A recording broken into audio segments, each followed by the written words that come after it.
The Purcellville Cannons would like to thank their sponsors.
Hello and welcome to Fireman's Field in Purcellville, Virginia.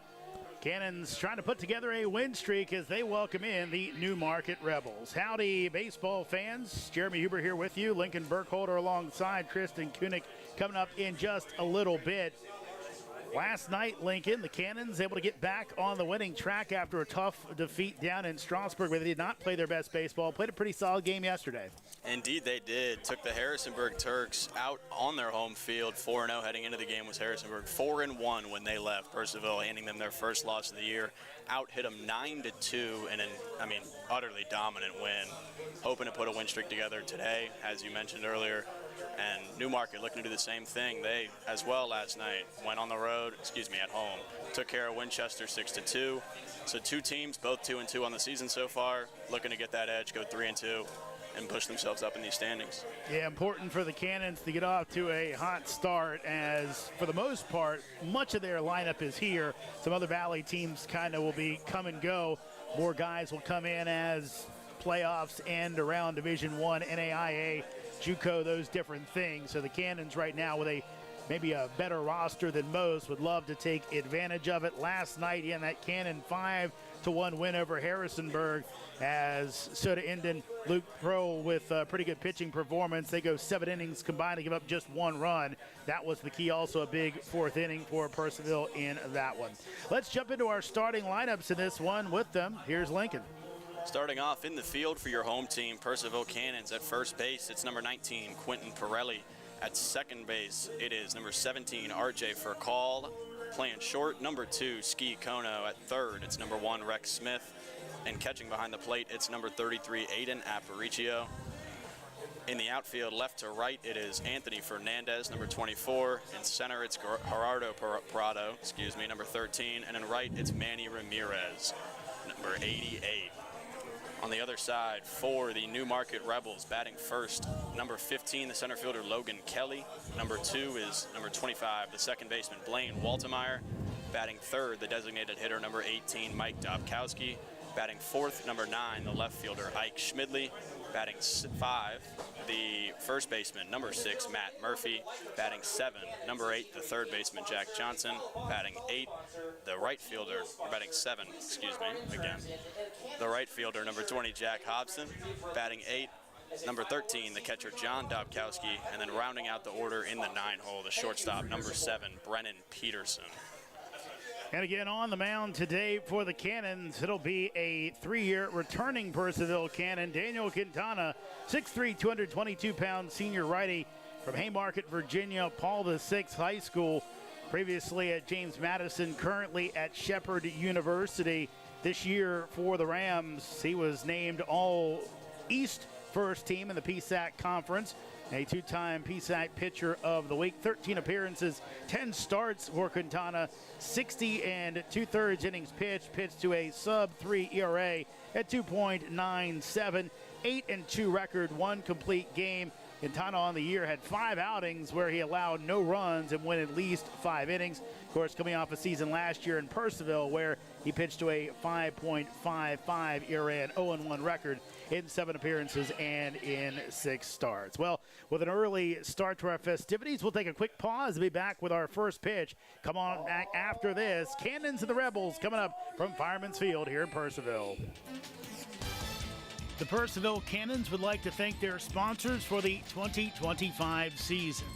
IBEW Local Number 26, International Brotherhood of Electrical Workers, the Purcellville Pub, Catoctin Creek Distilling Company. Cannons Baseball is also brought to you by Ridge Performance and Training, Lava Technology Services, Valley Drilling, Valley Energy, Savage Pest Control, Affinity & Company Luxury Hair Lounge, Carrington Homes, Continental Cars, Watermark Woods, DCF Contracting, United Plumbing and Piping LLC, Case Co, Flowers Risk Group, Loughton Construction, Fairfax Coin and Collectibles Exchange, West Trail Wellness and Massage, Norbo Dental, Loudon Lumber, Loudon Valley Floors, Hartley Home Exteriors, Altus Consulting, Shenandoah Sluggers Baseball Club, Keeping It Real Real Estate Team, Shanti Aesthetics, Morningside House, South Fork Dentistry. Thank you to all of the Cannons 2025 sponsors. Plate conference is done. Almost time to get this one underway. Lincoln, what's going on in the rest of the Valley tonight? Charlottesville, Covington, game ended in an away forfeit. Covington takes that one. Strasburg, Front Royal, pregame right now. They'll face off, I believe, at 7 p.m. 7 p.m. start as well for Staunton on the road against Culpeper. Winchester on the road against Waynesboro at 7 as well. Obviously right here, Newmarket and Purcellville at 7, and then Harrisonburg and Woodstock start at 7 as well. Game in Woodstock. Right now in the Valley, as Lincoln referred to, Harrisonburg took their first loss of the season last night to the Cannons. They're in first place in the South, tied with Stanton at 4-1. Covington 2-4 after their forfeit win today. 1-3 for Culpeper. Charlottesville, Waynesboro bring up the rear at 1-4, though. Normally, the way Charlottesville stacks D1 talent, they be missing some guys that are currently in the college playoffs. In the North, Front Royal and Woodstock tied at 3-1. Mike Smith, the new coach, down, former Cannons assistant, down in Front Royal, along with Mike Bocock at Woodstock there at 3-1. 2-2 for everybody else. Newmarket, Strasburg, Winchester, and Purcellville as the Cannons look to get a leg up as we get ready for baseball here in Loudoun County. So glad to have you along. As we did kind of got a little out of whack on our pregame festivities. Kind of sent the infielders on and off the field, but everybody's back and ready to go just before 7 o'clock. As Daniel Quintana on the hill, Logan Kelly in the box. First pitch is going to be inside for ball one. 6:59 first pitch. Behind the plate, it's Dwight Godwin tonight. Webb Turner's down at first base, while Brian McGugan is at third. Here's the 1-0. That will miss inside for ball two. We're going to get going early here. Quintana going to find the zone, just get hold of things here early in this first inning. Big thing is control. If you can throw it in the zone, make them hit it, they got to do the damage themselves. 2-0 pitch. That'll be a hit to shortstop. Ski Kono there. Little stumble, high throw, but getting the foot back down on the bag is Pirelli for out number one. Good play from Pirelli there. Had to jump a little bit for that ball. Maybe got down, was a little bit to the right of the base, stuck that left foot out, able to get the out. And a great play from Kono, picking that up. A little bit of a stumble in that dirt there, but able to get it there on time and on target enough to get the out. You normally don't expect Kono to have an off-target throw. He's almost always on the bag, but you're right. That little stumble threw him off just a bit. Here's the pitch as that will miss. Actually catch the outside corner to Blaine Waldemeyer. Waldemeyer comes in hitting .250 on the year, just 1 for 4.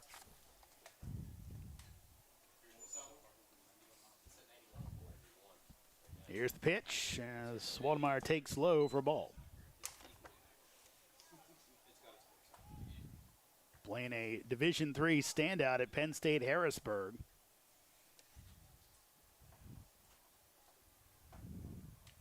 As he will swing and miss for strike two. He's a returning Rebel, just like the Cannons. Maybe not as many, but Newmarket does have a handful of guys back from last year's team. Here's the 1-2, and that is swung on and missed in the dirt as Aparicio plies the tag for out number two. Good start here from Quintana. Came up early with those, obviously the two balls to start it, but got the quick out at short from Kono, and then quick strikeout there to get 2 outs on the board. Trying to get his offense up here early, coming out of batting practice, let him stay hot. It's definitely good Cannons pitching. Cannons got some hitters. They can pitch it well like anybody. They'll be just fine this season as that will catch the outside corner with the off speed for strike one. Mike Domkowski at the dish. Got some pop in the bat. Here's the 0-1 as he will swing and miss for strike two. Domkowski hitting .267 on the year. He and his brother John, part of this team, were part of the Woodstock squad last year before a midseason trade. 0-2 from Quintana, and that will miss inside. Count goes to 1-2. Topkowski, quite the start. 2 doubles and a triple already this year. 2 RBIs to his name as well to go with 3 walks to 4 strikeouts. That's the kind of ratio you like to see if you're Newmarket. 1-2. That is in there for strike 3 as Topkowski frozen as Quintana hits his spot and ends the inning. 3 up, 3 down, go the Rebels. We head to the bottom of the first. No score here at Fireman's Field. The Purcellville Cannons would like to thank their sponsors for the 2025 season. IBEW Local Number 26, International Brotherhood of Electrical Workers, the Purcellville Pub, Catoctin Creek Distilling Company. Cannons Baseball is also brought to you by Ridge Performance and Training, Lava Technology Services, Valley Drilling, Valley Energy, Savage Pest Control, Affinity & Company Luxury Hair Lounge, Carrington Homes, Continental Cards, Watermark Woods, DCF Contracting, United Plumbing and Piping LLC, Case Co, Flowers Risk Group, Wolfie's Mobile Pet Grooming, Lydia Sells Loudon, Hoof and Paw Veterinary Services, Hunt Country Wildlife Control, Burke and Herbert Bank, Farm Credit, Nichols Hardware, Wegmeyer Farms, Camber Petty KHS Homes Group, Epling Landscaping and Lawn Service, Artisan Plumbing, The Social Collectives, Purcellville Copy, Western Loudon Chiropractic, Bank of America, Burr Strength. Thank you to all of the Cannons 2025 sponsors. Welcome back to Fireman's Field. No score as the Cannons coming up in the first with your lineups. Here's Lincoln. Batting first, it's the shortstop, Ski Kono. Second in the order, it's Gerardo Prado in center. Third in the order, it's Anthony Fernandez. Batting cleanup for the Cannons today, RJ Furcall. Batting 5, Manny Ramirez. Batting 6, Taiga Sakuma. Batting 7 is Rex Smith. 8 is Quentin Pirelli. And 9 is Aiden Aparicio. Leading off for your Purcellville Cannons, shortstop, on the defense, 2, Ski Kono. We'll get you a look at the defense after Ski Kono's at bat against Jake Ogin Pacheco. Ogin Pacheco out of Colorado State Pueblo, making the start today. He delivers, and that'll miss outside for a ball. Jake, 5'10", 165-pound junior from Denver, Colorado. Pacheco delivers, bunt shown by Kono. He takes it back for a strike, Kono off to quite the start this summer once again, batting .357 right now. He's got 5 runs scored and 5 hits. Every time he's touched the bags, he's come around. And the 1-1's fouled away, so count goes to 1-2. Ogin Pacheco, 10.73 ERA this season, 14 appearances, did make 3 starts, pitched 26 innings. He delivers, and Kono will take low for a ball as Ski shakes his head. There's one thing Kono does extremely well is see the ball out of the pitcher's hand. He's got 3 walks to just 2 strikeouts so far. He'll hit it back to shortstop as Kono, I think, trying to say that there was catcher interference. And Dwight Godwin's going to come together and bring McGugan and Turner in to see if they saw anything, but Ski pretty quickly decided to not run because he thought he caught the glove of Dubkowski. And they're going to say that it is catcher interference. So good job by the umpiring crew to get that call right. You guys think it was in one of the regional games as Gerardo Prado comes up that they missed a guy fouled a ball off his leg and it went into fair territory and nobody saw it. I don't remember which game it was, but it was a big time blown call as Prado takes inside for a ball. Kono definitely seemed very adamant that he had hit the catcher's glove. There was really no attempt to run down the baseline. He was immediately calling to the umpire. So good call there. Here's the 1-0. As that is going to be on the outside corner for a strike. Memory serves, Dubkowski a little bit, young guy. I think these guys played as both not in college last year, coming as incoming college students, as Kono goes, pitches in, going to call that a ball, kicks away, not far enough for Ski to go, so counts at 2-1. Stolen base number 4 on the year for Ski Kono. Always a threat on the base pads and already got himself in scoring position here. And he's improved his hitting, and all the other good attributes about him in the box have just made it so much better this year. 2-1 as Prado fouls it back. Yeah, last year, Ski, known for his slap hitting, his bunting. This year, doing even more.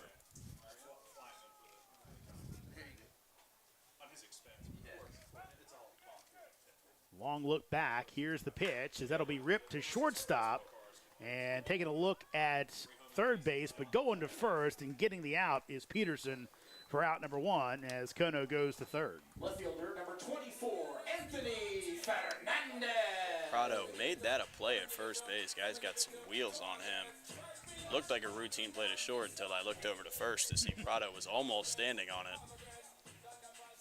And there's a reason Prado headed to the University of Oklahoma. And here comes Anthony Fernandez. He has been hotter than a firecracker so far this year as he takes up and in for ball 1. That he has 7 for 14, batting .500 right now. He's got a home run, 6 RBIs, and a double to his name so far. Going to drive in another one here.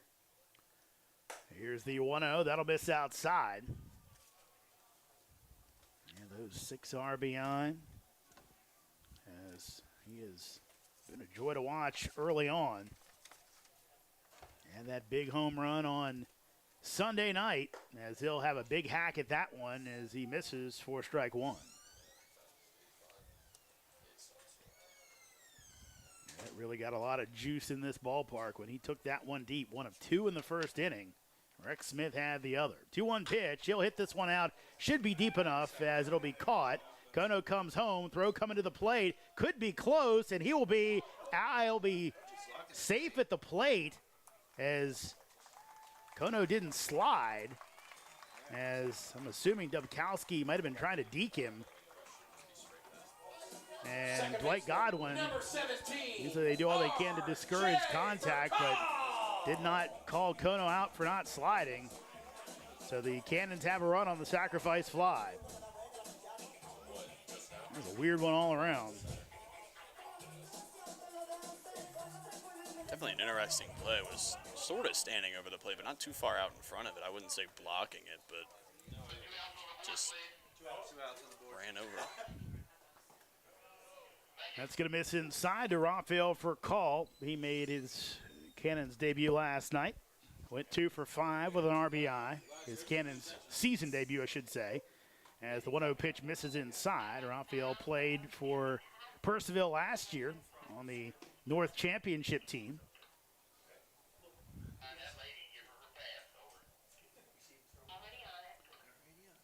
Here's the 2-0, as that'll be bounced to the left side, fielded by Johnson, throws over, and plenty of time to get for a call for out number 3. But Cannons score 1 on the sacrifice fly from Fernandez after 1 inning of play. It's Purcellville 1, Newmarket nothing. The Purcellville Cannons would like to thank their sponsors for the 2025 season. IBEW Local Number 26, International Brotherhood of Electrical Workers, the Purcellville Pub, Catoctin Creek Distilling Company. Cannons Baseball is also brought to you by Ridge Performance and Training, Lava Technology Services, Valley Drilling, Valley Energy, Savage Pest Control, Affinity & Company Luxury Hair Lounge, Carrington Homes, Continental Cars, Watermark Woods, DCF Contracting, United Plumbing and Piping LLC, Case Co, Flowers Risk Group, Loughton Construction, Fairfax Coin and Collectibles Exchange, West Trail Wellness and Massage, Norbo Dental, Loudon Lumber, Loudon Valley Floors, Hartley Home Exteriors, Altus Consulting, Shenandoah Sluggers Baseball Club, Keeping It Real Real Estate Team, Shanti Aesthetics, Morningside House, South Fork Dentistry. Thank you to all of the Cannons 2025 sponsors. Welcome back to Fireman's Field. 1-0. The Cannons have the lead here in the top of the second. Ike Schmidley, Matt Murphy, and Jack Johnson. Scheduled hitters for the Rebels of Newmarket, 4, 5, and 6.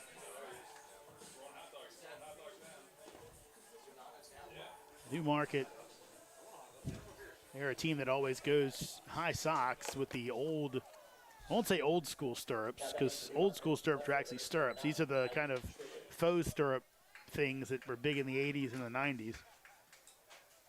It's an interesting look. Here's Schmidley. As Quintana delivers and misses inside for a ball. Schmidley we've mentioned a couple hot starts this season. Schmidley has one as well, batting .400 right now for Newmarket through 15 at-bats. 1-0 is going to be ripped, and it will go off the glove of Kono deep in the hole, as that hot start will continue for Schmidley, as that'll be a hit. As Kono had to go deep and couldn't bring that one in, though he looks at Quintana and gives him the slap on the chest saying, "My bad." It's when you know you're a good defender, when balls hit about 100 miles an hour right at you, sliding play, and it's my bad when you don't come up with it. So here comes Matt Murphy, as he'll rip one down the left field line, but foul.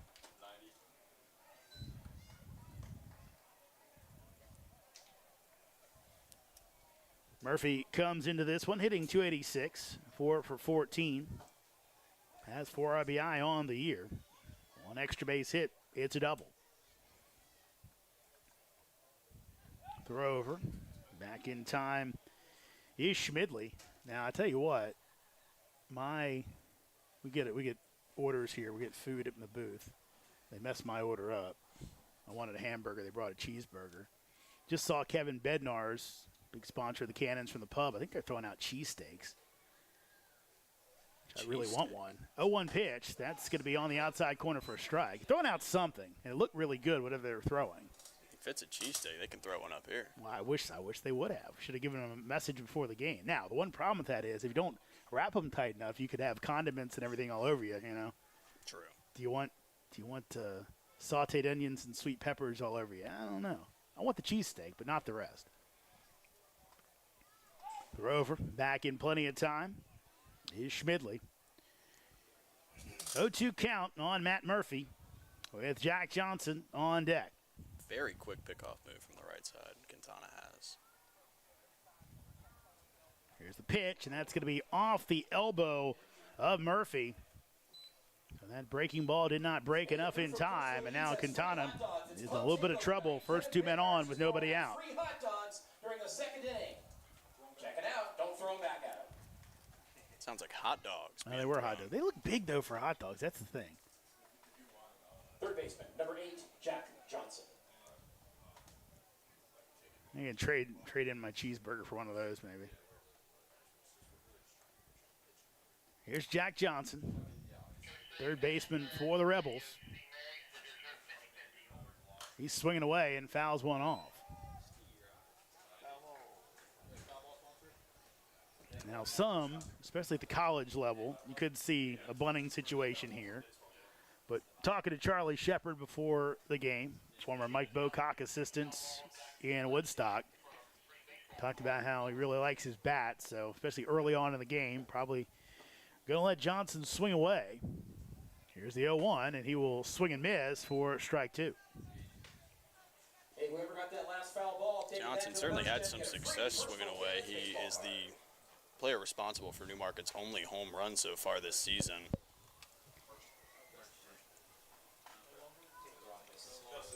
As a right-hander here, tough to get one out of this place unless you go the other way.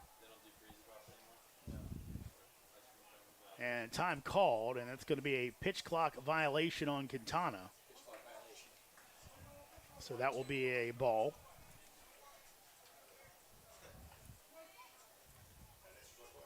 It is kept on the field here at Fireman's Field. 1-2.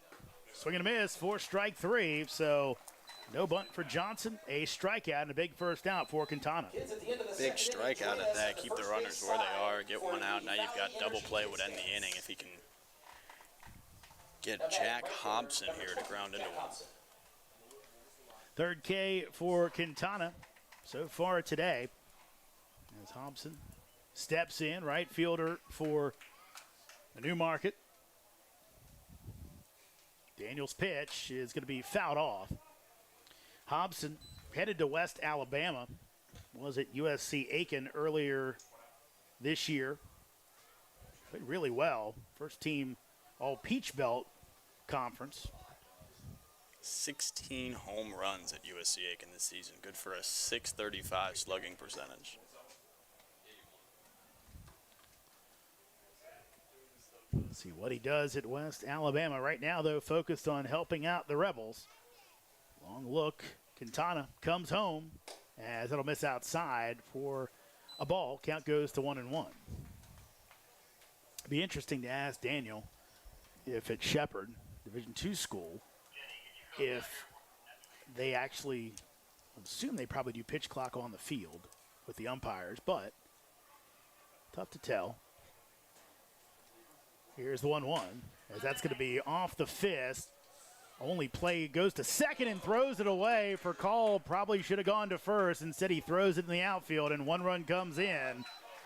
So for call, still trying to figure out the intricacies of second base, trying to get that lead runner. Instead, throws it into left field, and we're tied at 1. Definitely a play there where play that would have been easiest to make would have been at first base. It was a soft ground ball in this thicker grass that they have in the infield at Fireman's Field, but he would have had him at second if it was on target. So that's going to be off the end of the bat. Maybe 2. Kono steps on second, throws to first in time for the double play. So the Wizardry of Ski Kono gets a twin killing and gets out of the inning, but the Cannons give up the run on the error. We're tied at 1 as we head to the bottom of the second inning. Half inning away from the Valley Energy. The Purcellville Cannons would like to thank their sponsors for the 2025 season. IBEW Local Number 26, International Brotherhood of Electrical Workers, the Purcellville Pub, Catoctin Creek Distilling Company. Cannons Baseball is also brought to you by Ridge Performance and Training, Lava Technology Services, Valley Drilling, Valley Energy, Savage Pest Control, Affinity & Company Luxury Hair Lounge, Carrington Homes, Continental Cards, Watermark Woods, DCF Contracting, United Plumbing and Piping LLC, Case Co, Flowers Risk Group, Wolfie's Mobile Pet Grooming, Lydia Sells Loudon, Hoof and Paw Veterinary Services, Hunt Country Wildlife Control, Burke and Herbert Bank, Farm Credit, Nichols Hardware, Wegmeyer Farms, Camber Petty KHS Homes Group, Epling Landscaping and Lawn Service, Artisan Plumbing, The Social Collectives, Purcellville Copy, Western Loudon Chiropractic, Bank of America, Burr Strait.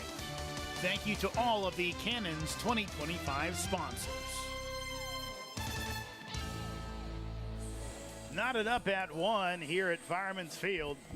Newmarket and Purcellville, both teams benefiting from an error to score their runs, as Ski Kono came in to score the first run for the Cannons after catcher's interference. Then Mike Schmidley able to score on a throwing error by Ronfield for call. So that has us knotted up at 1 as Manny Ramirez Jr. steps in. Here's the pitch from Joaquin Pacheco. He'll snag it, and a quick out for the Newmarket lefty. big reach from Pacheco there.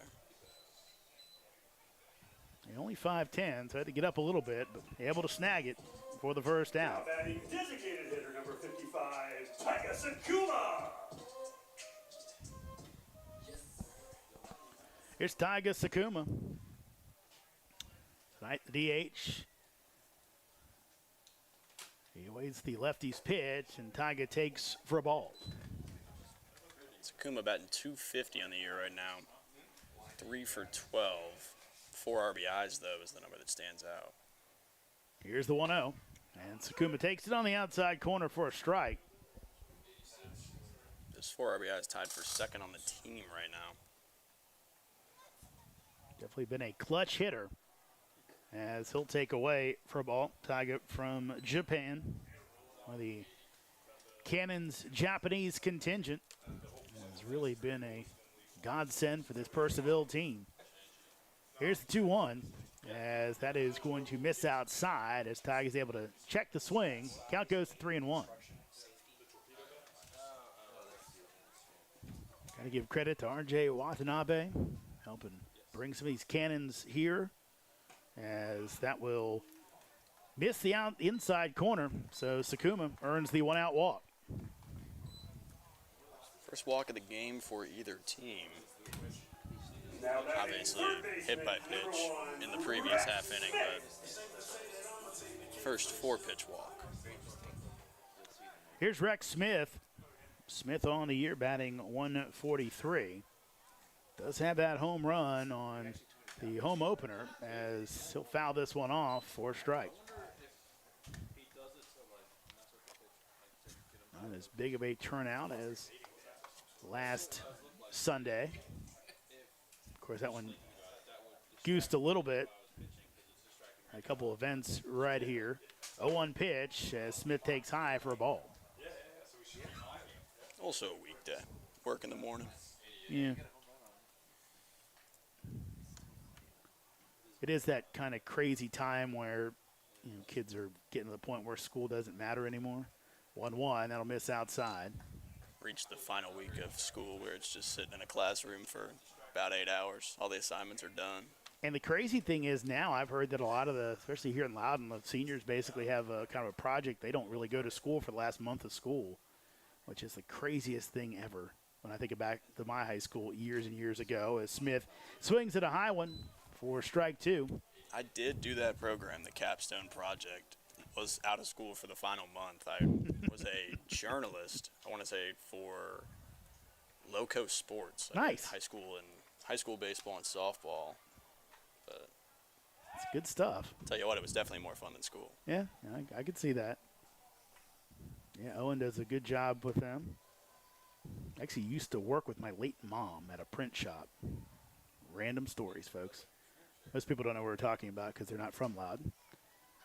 Loco Sports, really good local sports site as the runner goes. Broken bat, could be a tough play. It's going to fall in.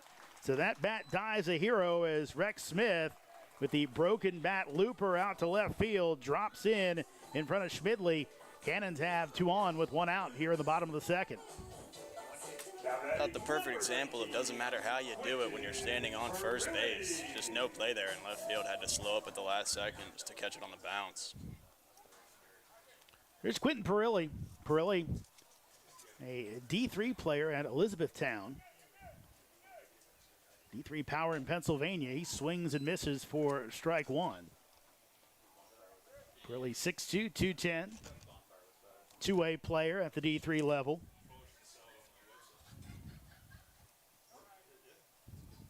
Cannons have not had a lot of D3 players. When they have, they've been pretty good, though. Let's throw back to second base. And, you know, obviously, when I was your age, it's like 25 years ago now, but back then, you didn't see a lot of mixing between D1s, D2s, D3s. Now it's all the time. Teams, you got guys going from D2, D3, as that will kick away, but not far enough that the runners can advance. But I think I remember I do games for Georgetown, and I think a year that UConn ended up 1 win away from the College World Series, I think they started something like 6 or 7 former D1s or D2s or D3s. Just amazing. Here's the 1-1. That's going to get to the backstop. Runners both go. Dubkowski will put it in the back pocket. Cannons have 2 in scoring position. You are correct. With the new transfer portal rules, gives guys sort of like a second chance if you happen to go D1, go D2, you know, don't get the playing time you're looking for, or maybe underperform from your own standards, go down 1 level lower, rake a little bit, and you're right back up there. Here's the 2-1. as Pirelli takes outside for a ball. Yeah, saw that as a Mound Conference of Kowski on out, but the ODAC Conference, pretty good Division III conference in the Virginia, North Carolina area. I think in their Final Four this year, I think 3 of the teams had at least one former Division I starting pitcher, and some had 2. So you can imagine it's guys that maybe kind of got pigeonholed early, couldn't find the plate, were going to be relievers, and said, you know what, I think I can be a starter. Let me go down here, dominate, and then maybe come back up at some point. But those teams were so glad to have him, as Pirelli will swing through that one for strike 2. Pirelli, quite the hitter at Elizabethtown College this past season. 372 average and a 1.118 OPS. Here's the 3-2 pitch. That'll miss outside, so the bases are loaded for the Cannons as Pirelli heads down to first base.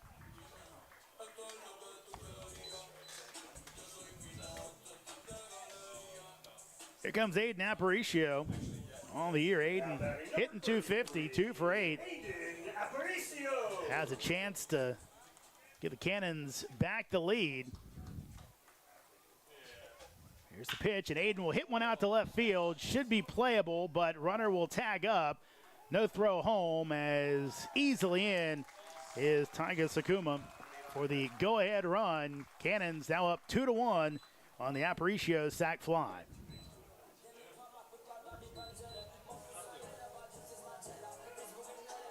Gets the job done there. Aparicio, first RBI of the season. So got a little start going there. Hopefully he'll look to drive it some more later on in this one. But Smith still at second. Pirelli is at first. 2 outs, back to the top of the order, and Ski Kono. Here's the pitch, and Ski will foul this one off.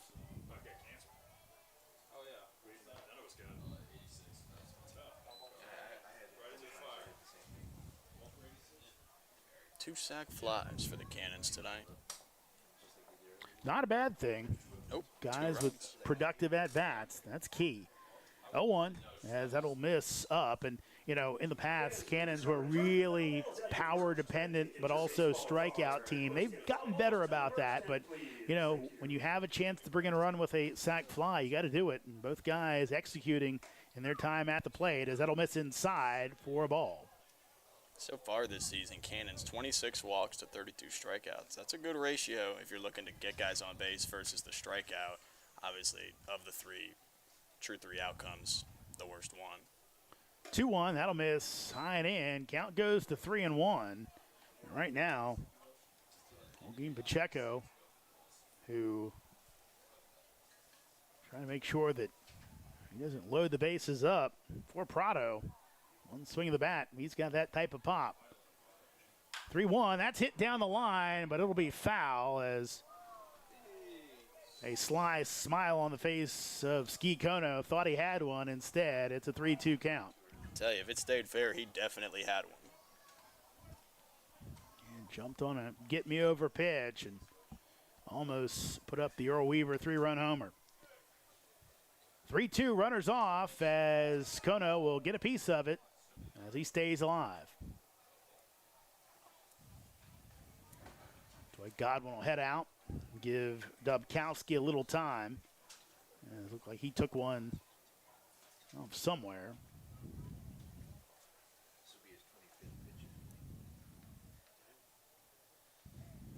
I've seen Dwight umpire a few Georgetown games I've done, also here in the Valley. So everyone will get back to their spots. Runners will be off on the pitch once again. Prado on deck for the Cannons. 3-2, as that'll be hit out to right field. Coming in and settling is Hobson to make the catch for the 3rd out of the inning. Cannons score 1 after 2. It's Purcellville 2, Rebels 1. Coming up, Lincoln Burkholder will have your play-by-play. Tristan Kunick will join you on color after this quick break. The Purcellville Cannons would like to thank their sponsors for the 2025 season. IBEW Local Number 26, International Brotherhood of Electrical Workers, the Purcellville Pub, Catoctin Creek Distilling Company. Cannons Baseball is also brought to you by Ridge Performance and Training, Lava Technology Services, Valley Drilling, Valley Energy, Savage Pest Control, Affinity & Company Luxury Hair Lounge, Carrington Homes, Continental Cards, Watermark Woods, DCF Contracting, United Plumbing and Piping LLC, Case Co, Flowers Risk Group, Wolfie's Mobile Pet Grooming, Lydia Sells Loudon, Hoof and Paw Veterinary Services, Hunt Country Wildlife Control, Burke and Herbert Bank, Farm Credit, Nichols Hardware, Wegmeyer Farms, Camber Petty KHS Homes Group, Epling Landscaping and Lawn Service, Artisan Plumbing, The Social Collectives, Purcellville Copy, Western Loudon Chiropractic, Bank of America, Burr Strait. Thank you to all of the Cannons 2025 sponsors. Welcome you back into Purcellville here at Fireman's Field. My name is Lincoln Burkholder, joined by my new partner, Tristan Kunek on color. Cannons lead 2-1 as it stands. Daniel Quintana still on the mound for his third inning of work. He's been great so far. 0 earned runs to his name, just the 1 unearned. But yeah, Daniel Quintana doing a very good job of backing up that amazing performance that Hensley put up in the opening game here as he went 5 innings with 5 strikeouts. And so Quintana doing a good job following that up. certainly well on his way to that 5 strikeout number.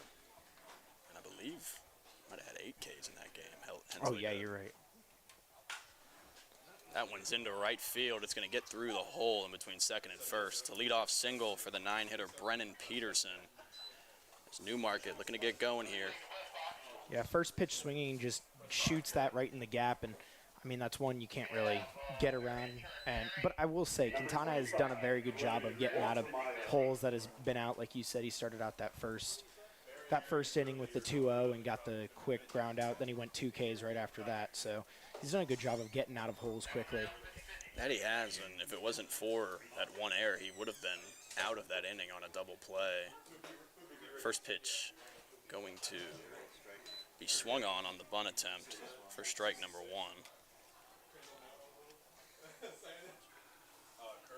That's one thing that you learn, though, on the run. I mean, you think you had that play there and you make one bad pass and you're like, I wish I would have went to first there. And, you forget about it, go on to the next play. Indeed. Fantastic pickoff move from Quintana. I mentioned it earlier.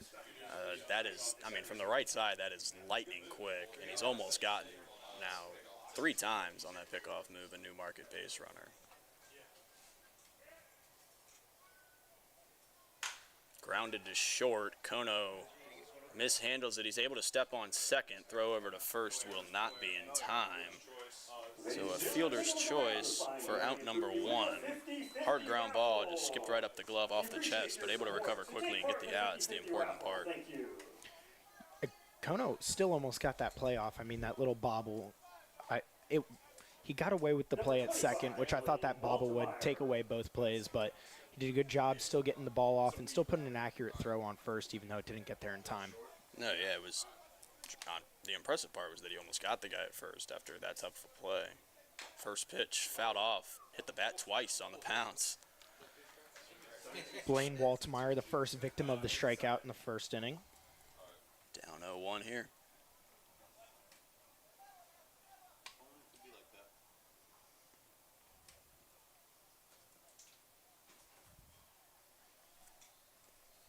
Quintana gets set, pitch on the way.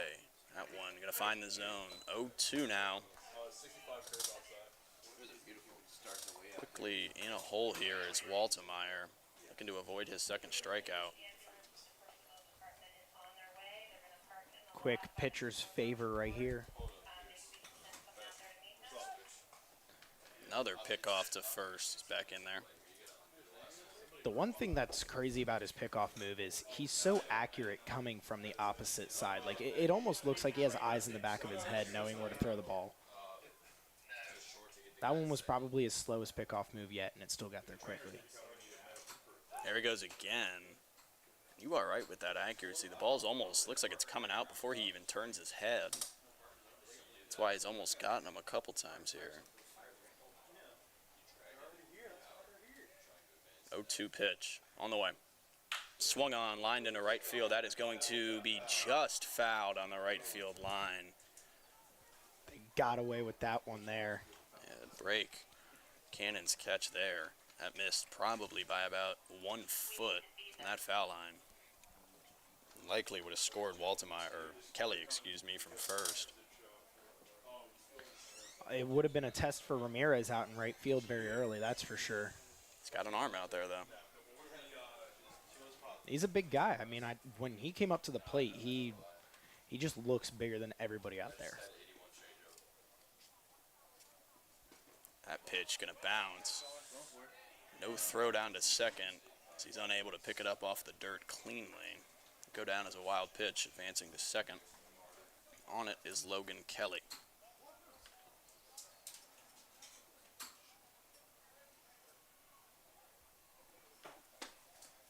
It's now a runner in scoring position, 1 gone for Quintana. It's a 1-2 count as it stands to Waltemeyer. Manny Ramirez standing 6'3", 205 over there in right field. That one's grounded to second for call. Picks it up, throws on to first. 2 gone. Kelly advances to third on the ground out. But a big second out for Quintana as he looks to work third clean inning with no earned runs. Number 18, Michael Dobkowski. That'll bring Mike Dobkowski to the plate, the designated hitter tonight for the Rebels. Struck out looking in his first at-bat.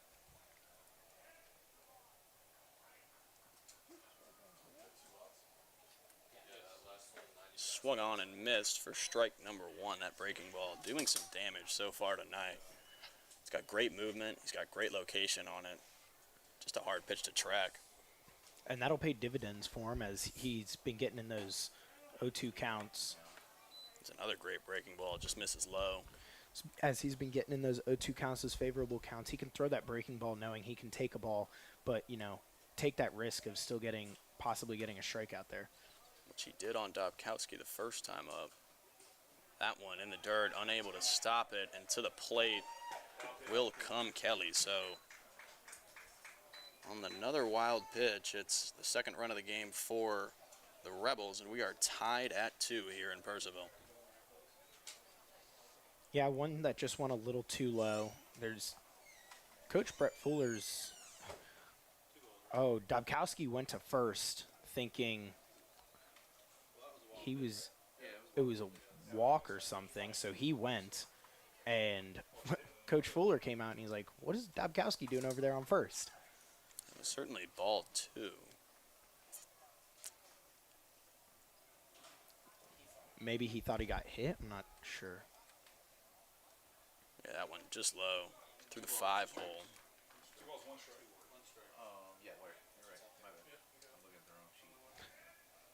2-1, 2 outs. That one popped up foul. Now to play on the left side behind the plate. Move the count to 2-2. Back over to the Tabernacle. You're going to think it's thundering in there. 2-2 pitch on the way. That one just misses high. Count moves to full. 3-2 now. Big payoff pitch coming to Dobkowski. Now, Quintana's not exactly blowing the batters away with speed, but his pitches are looking fast coming out of his hand. He's got great placement on him. A lot of movement. That one, check swing. They go down, and he did get him. It'll be strikeout number 4 for Daniel Quintana as we head to the bottom of the third here in Purcellville. Score 2-2. We're tied. The Purcellville Cannons would like to thank their sponsors for the 2025 season. IBEW Local number 26, International Brotherhood of Electrical Workers, the Purcellville Pub, Catoctin Creek Distilling Company.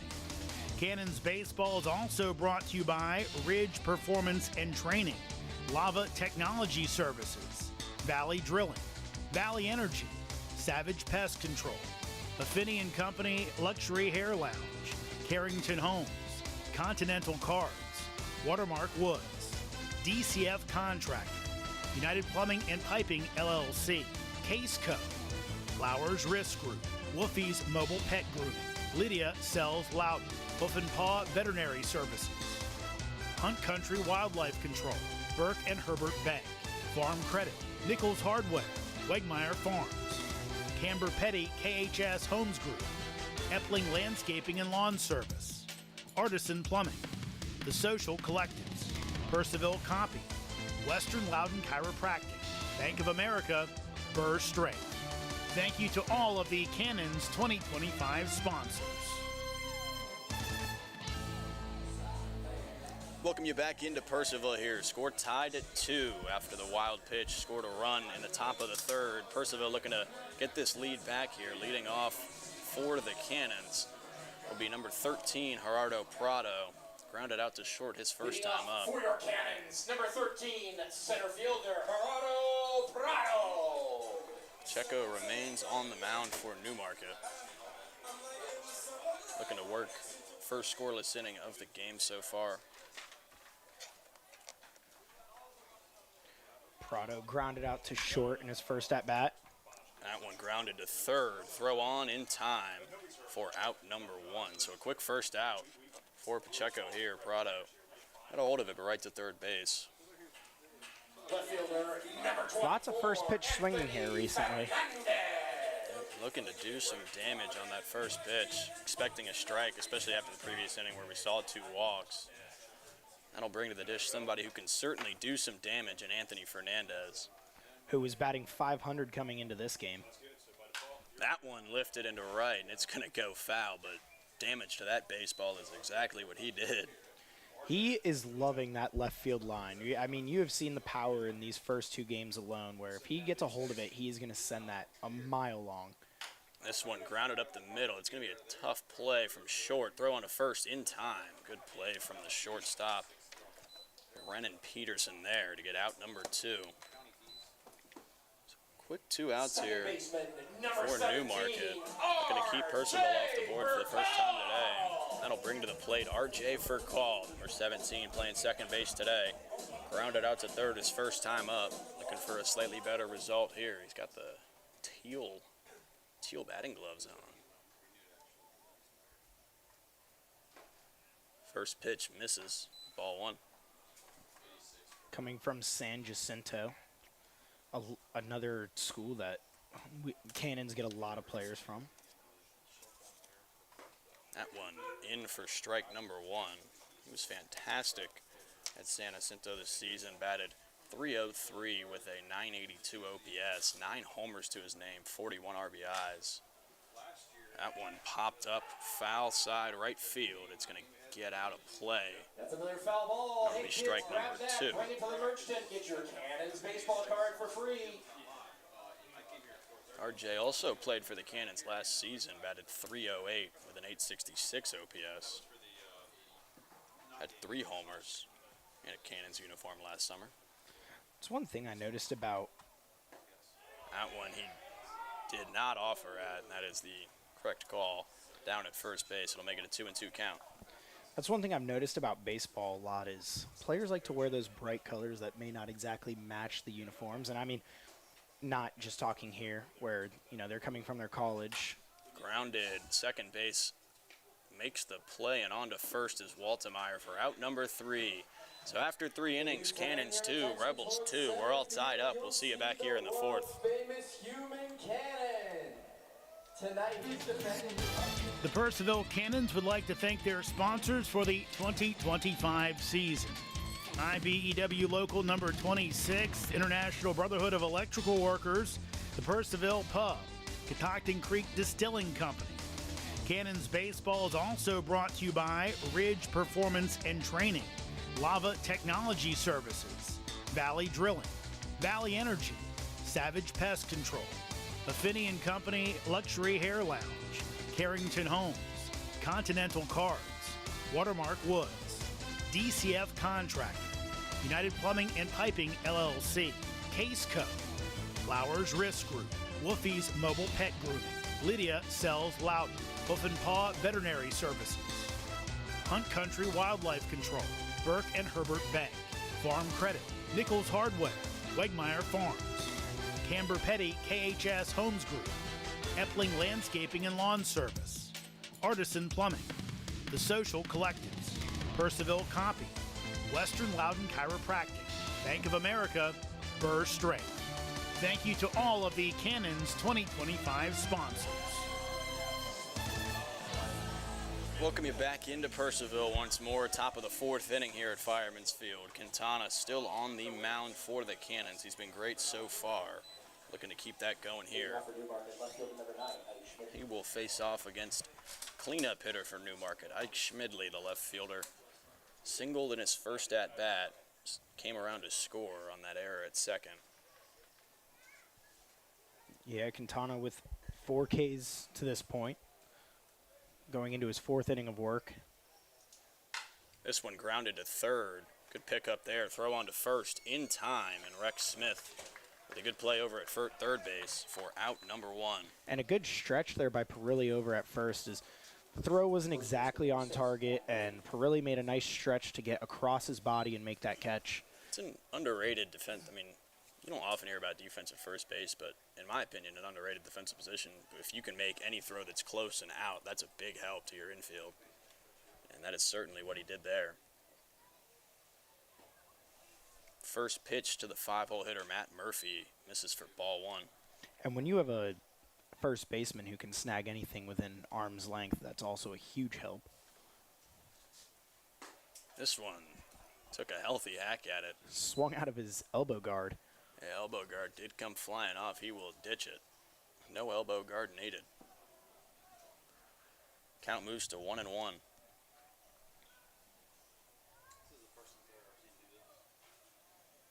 Swing and a miss at that one as well. That breaking ball been real hard to time up, and it continues to be. Strike 2, 1-2 count here with 1 gone. Matt Murphy hit by a pitch in his last at-bat on that elbow, actually, that he just ditched the elbow guard on. Indeed. That one just outside, ball 2. That's an interesting decision to ditch the elbow guard, considering I had forgotten he was hit in that elbow his first time up. Which I will say, there were a couple pitches early in the game that were a little inside. This one popped up foul right side now to play. Kids will go chase that one down. Couple pitches that were inside, but since then, I don't really think he's been getting too inside the batter's box too much on the left side. No, yeah, that breaking ball definitely moving earlier, I would say. That one, beautiful. Strike 3 as Matt Murphy that was an unhittable pitch right there. And one that was difficult to see out of the hand. It doesn't get much better than that from a breaking ball standpoint. And, yeah, like you said, great breaking ball there. Not only was it dipping out of the zone, but also Murphy was so far ahead of it that he had no chance, even if he was on top, or even if it was in the zone. Yeah, the only way that you're doing anything with that one is to just look at it.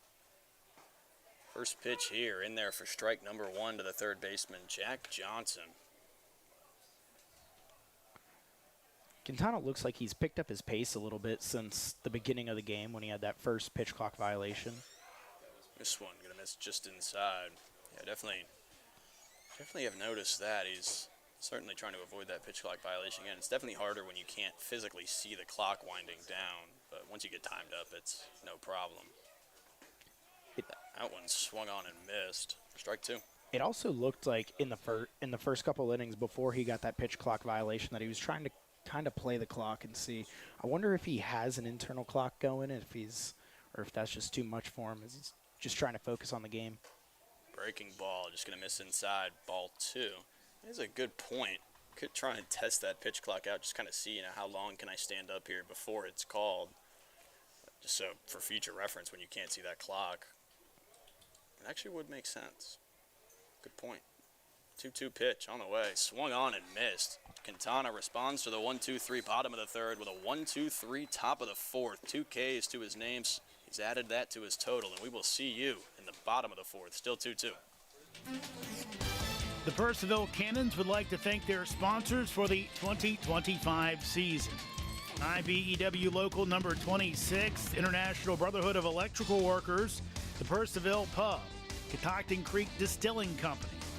Cannons Baseball is also brought to you by Ridge Performance and Training, Lava Technology Services, Valley Drilling, Valley Energy, Savage Pest Control, Affini & Company Luxury Hair Lounge, Carrington Homes, Continental Cards, Watermark Woods, DCF Contracting, United Plumbing and Piping LLC, Case Co., Flowers Risk Group, Wolfie's Mobile Pet Grooming, Lydia sells Loudon, Hoof and Paw Veterinary Services, Hunt Country Wildlife Control, Burke and Herbert Bank, Farm Credit, Nichols Hardware, Wegmeyer Farms, Camber Petty KHS Homes Group, Epling Landscaping and Lawn Service, Artisan Plumbing, The Social Collectives, Purcellville Copy, Western Loudon Chiropractic, Bank of America, Burr Strength. Thank you to all of the Cannons 2025 sponsors. Welcome back to Purcellville, Fireman's Field here. It's 2-2 still as it stands. We're drawed even. Looking to break the tie. It'll be Manny Ramirez, Tyga Sakuma, and Rex Smith due up for Purcellville. Definitely some damage and some power and damage possible from those bats.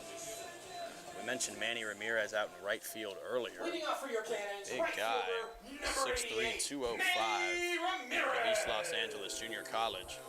899 OPS for him this year, 9 home runs in just 39 games.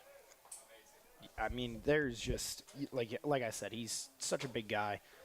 That one finds the zone, strike one. You can see the power on him. He's still got the speed on him. He's one of those players that you like to have around. And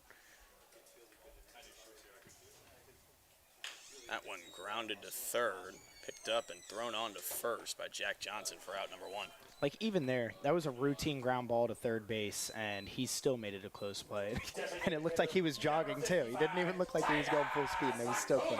Indeed, not often do you see a power-speed combo quite like that, but he's certainly got it going on. That'll bring Tyga Sakuma to the plate with one gone. Quick little note, Pacheco still has yet to record a strikeout, recording most of his outs by the ground out.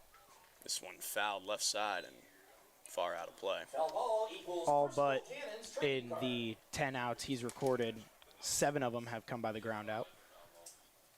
It's true, he's been pitching to that ground ball.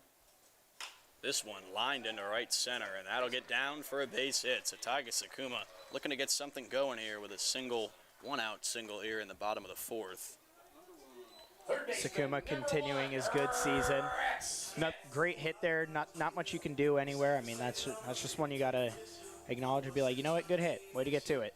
Even had the second baseman. He was playing a little far out there into shallow right field, or shallow right center, excuse me, but it's too far. No play there. Good swing. Stands on first. Showing bunt is Rex Smith. He did pull it back, but it's a called strike to make it 0-1.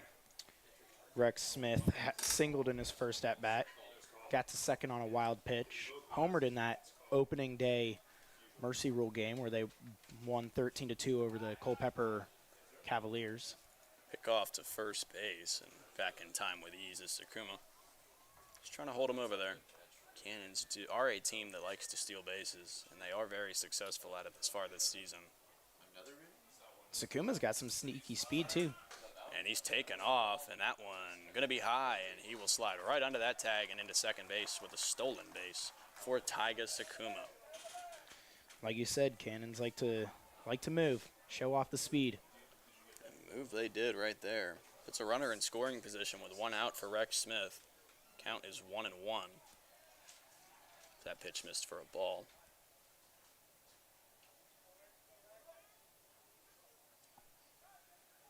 That one lined first base and caught just right at the first baseman. Nothing more you can do with that one. It'll be out number 2. Yeah, first baseman didn't really have to do much there. He was kind of reaching for that one, and that one just didn't go the way he wanted it to. Nonetheless, good reaction and a good catch from Matt Murphy over there at first base. Reaching across the body to make that one. Man on second, 2 gone for Quentin Pirelli. And that one's going to hit him in the cleat. He was taken off, Sakuma was taken off for third, but he will have to head back to second on the hit by pitch. Breaking ball just broke a little too much on the inside there. Caught him in the foot. If you're going to get hit, that's probably the place you want to do it. Yeah, Pirelli thought he was going to be safe in that one.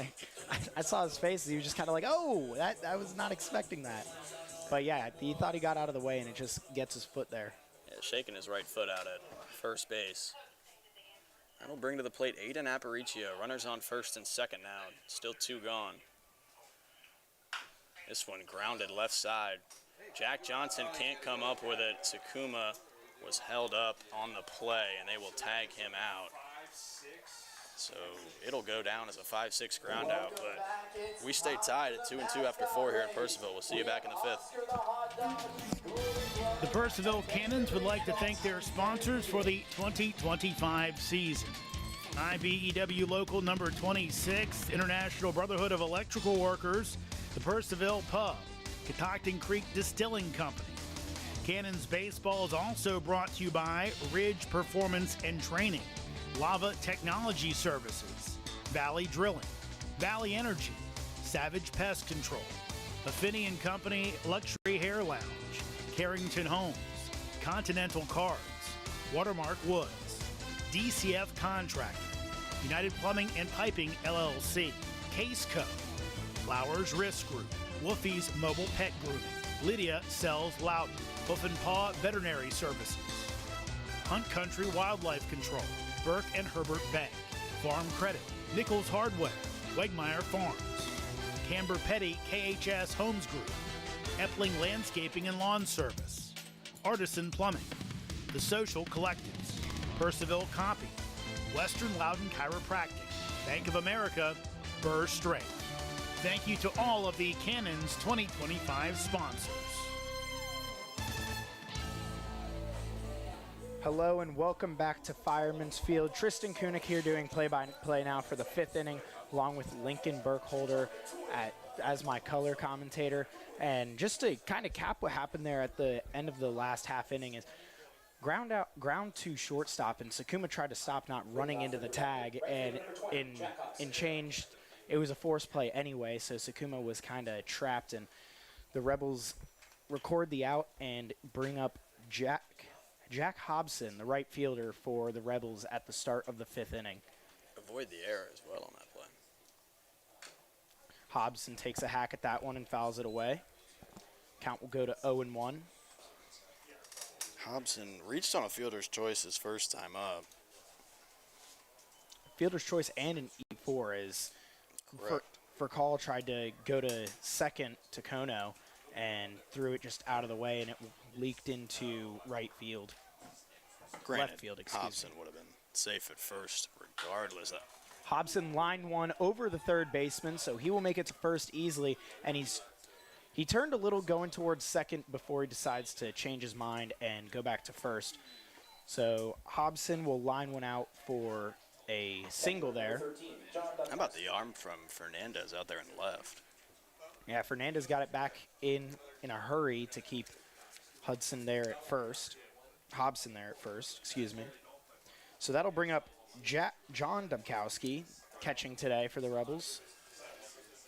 He grounded out to short in his first at-bat in the 2nd inning. Ball catches the outside of the zone for strike one. It's just pure paint right there. Nothing you can do with that pitch. Just beautifully placed right on that outside black edge. Get strike one. Still 2-2 here.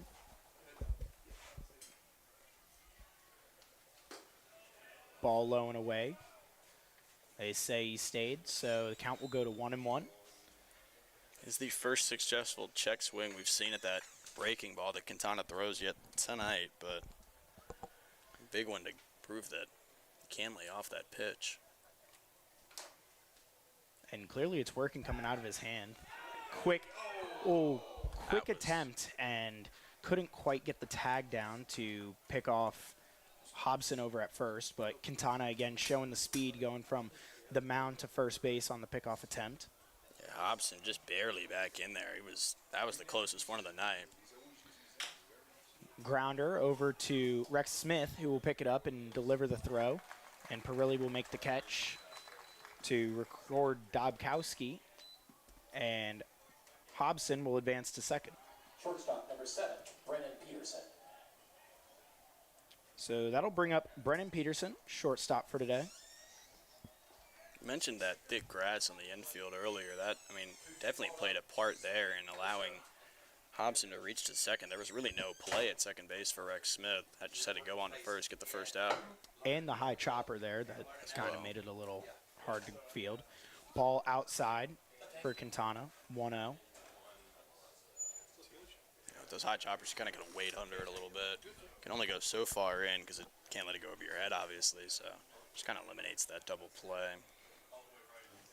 And like you said, it took enough time that even Kono was over to field it if Smith didn't make it. So we've seen the high grass play a factor in these first two games quite a bit. Swinging strike there for Quintana. High and outside, not much you could really do there if you're Peterson.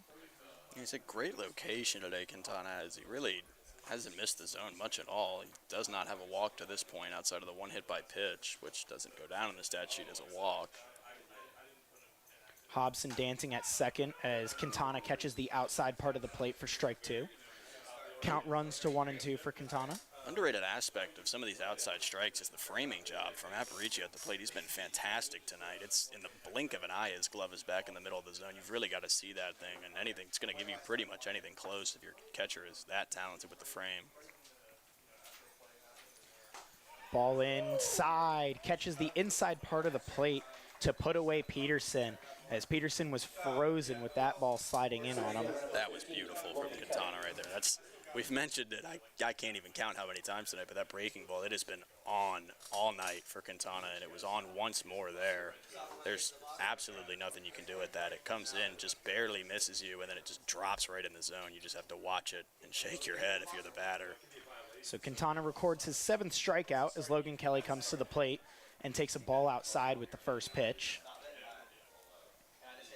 And you were mentioning Aparicio's ability to frame there, and I got to say, the home plate umpire is doing a very good job of keeping it consistent. I haven't seen too many calls go one way or the other, and that's all you can really ask for is Kelly shoots the gap in between short and third, and Fernandez tries to throw it in but can't get it in time, and the Rebels will score another run as Hobson comes from second all the way home, and Kelly will get an RBI single there.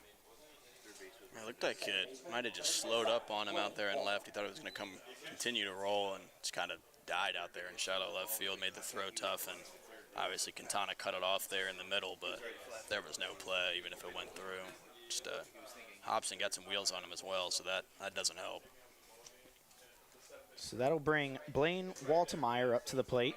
Struck out at his first time and grounded out to second on his second at-bat in the 3rd inning. And lines one over towards Kono, but he can't make the play, so it'll go out into second, and he will record a single as Kelly advances to second also.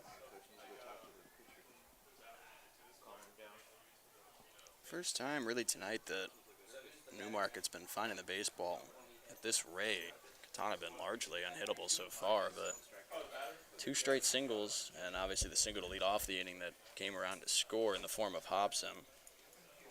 And Aparicio will go up to talk to Quintana, try to cool him off a little bit, tell him everything's going okay. As Newmarket leads 3-2. I mean, when you really break it down to 2 base hits, it's that ground ball through that left side hole, so that's more of just a placement thing. Obviously, if he hits it 5 feet more to the left, it's a ground out to third. Liner into center, nothing you can really do about that. You just got the bat on the ball and you drove it right up the middle. So, and I actually thought Kono might have had a play on it from here, but just over his head, wasn't able to get there in time. Sneaky to make him hold up in between first and second. Might have held him there. Quintana delivers to Mike Dubkowski as he fouls the first one away over towards the Cannons dugout. And as you mentioned, yeah, the outfielders are doing a great job getting the ball in quick, keeping people held. Obviously, Hobson already had a jump on that ground ball, giving him the ability to score there on that single from Kelly. But other than that, the outfielders have done a good job of getting the ball in quick and keeping runners at 1 base per play. So Quintana will deliver outside there. Count goes to 1-1. The few misses that Quintana has had, they're all close. He truly hasn't missed by more than a little bit all night. He's got the 2 wild pitches, but that's the only real misses to his name. Quintana delivers little high, so count will run to 2-1. This is really also the first time Quintana has seen a little bit of traffic on the base paths. This is the first little bit of a rut he's been in. as he's looking to get out of it not too much damage. He's got 2 outs. This will be a big third one. Quintana looks down, looks back to second, delivers, bit high and away. This count will run to 3-1 in favor of Mike Dobkowski. The freshman, 6'4", excuse me, as a freshman. Certainly got some pop from that left side, and that's where you want pop if you're playing at Fireman's Field. 240 pounds. Quintana delivers 3-1 high, so Dobkowski will walk, and bases will be juiced for Quintana with Ike Schmidley coming to the plate. And here comes Coach Fuller to the mound as he's calling to the bullpen. So with that, we are going to take a break here, and we will tell you about the pitcher when we get back. The Purcellville Cannons would like to thank their sponsors for the 2025 season. IBEW Local Number 26, International Brotherhood of Electrical Workers, the Purcellville Pub, Catoctin Creek Distilling Company.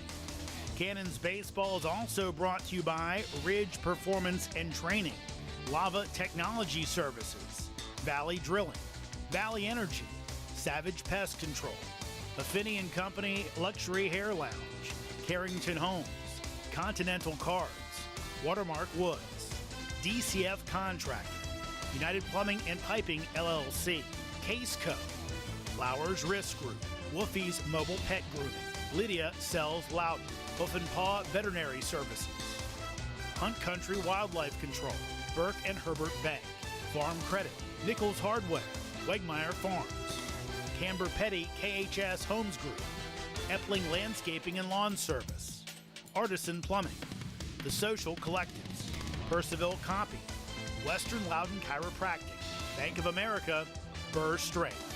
Thank you to all of the Cannons 2025 sponsors.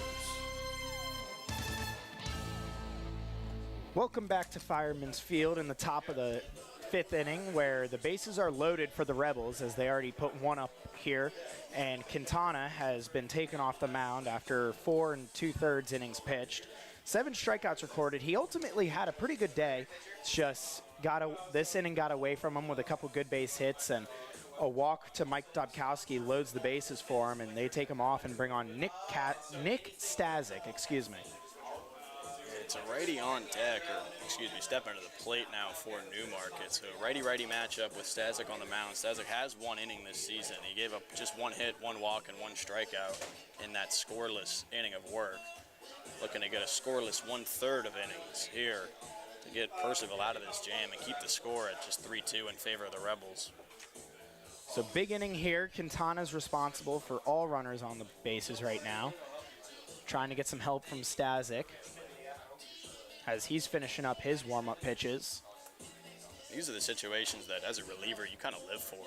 I mean, coming in, bases loaded, it's on you. You need 1 out. It's just one-on-one paddle here with, will be quite the hitter in Ike Schmidley at the plate, but he's 1 for 2 to this point. 1 for 2, had a single and scored in the 2nd inning. Then he grounded out to 3rd base in the 4th inning. And looking to do some damage here for the Rebels. He comes up with the bases loaded and takes a ball high for the first pitch. Stasic stands 6'5", 235 from Santa Fe College, a sophomore. Delivers a pitch, catches the inside part of the zone for strike 1. Count goes to 1-1. It's the big thing in a situation like this. You just got to hit the zone. You got to make him beat you as a pitcher. Schmidley lines one way foul to the left side. Got way ahead of that one. It's that late break. It's another late breaking curveball. That actually might be more of a sweeper coming out of the hand of Stasic. Ike Schmidley choking up a little bit on his bat. Just trying to get some contact. Takes another ball high. Count runs even at 2-2. 92 mile an hour fastball there. Huge at bat here. It's about the first opportunity either team's had to really break this one open with 1 swing. And Stasic delivers and strikes him out. Schmidley going for the hit, can't get it, and strikes out there.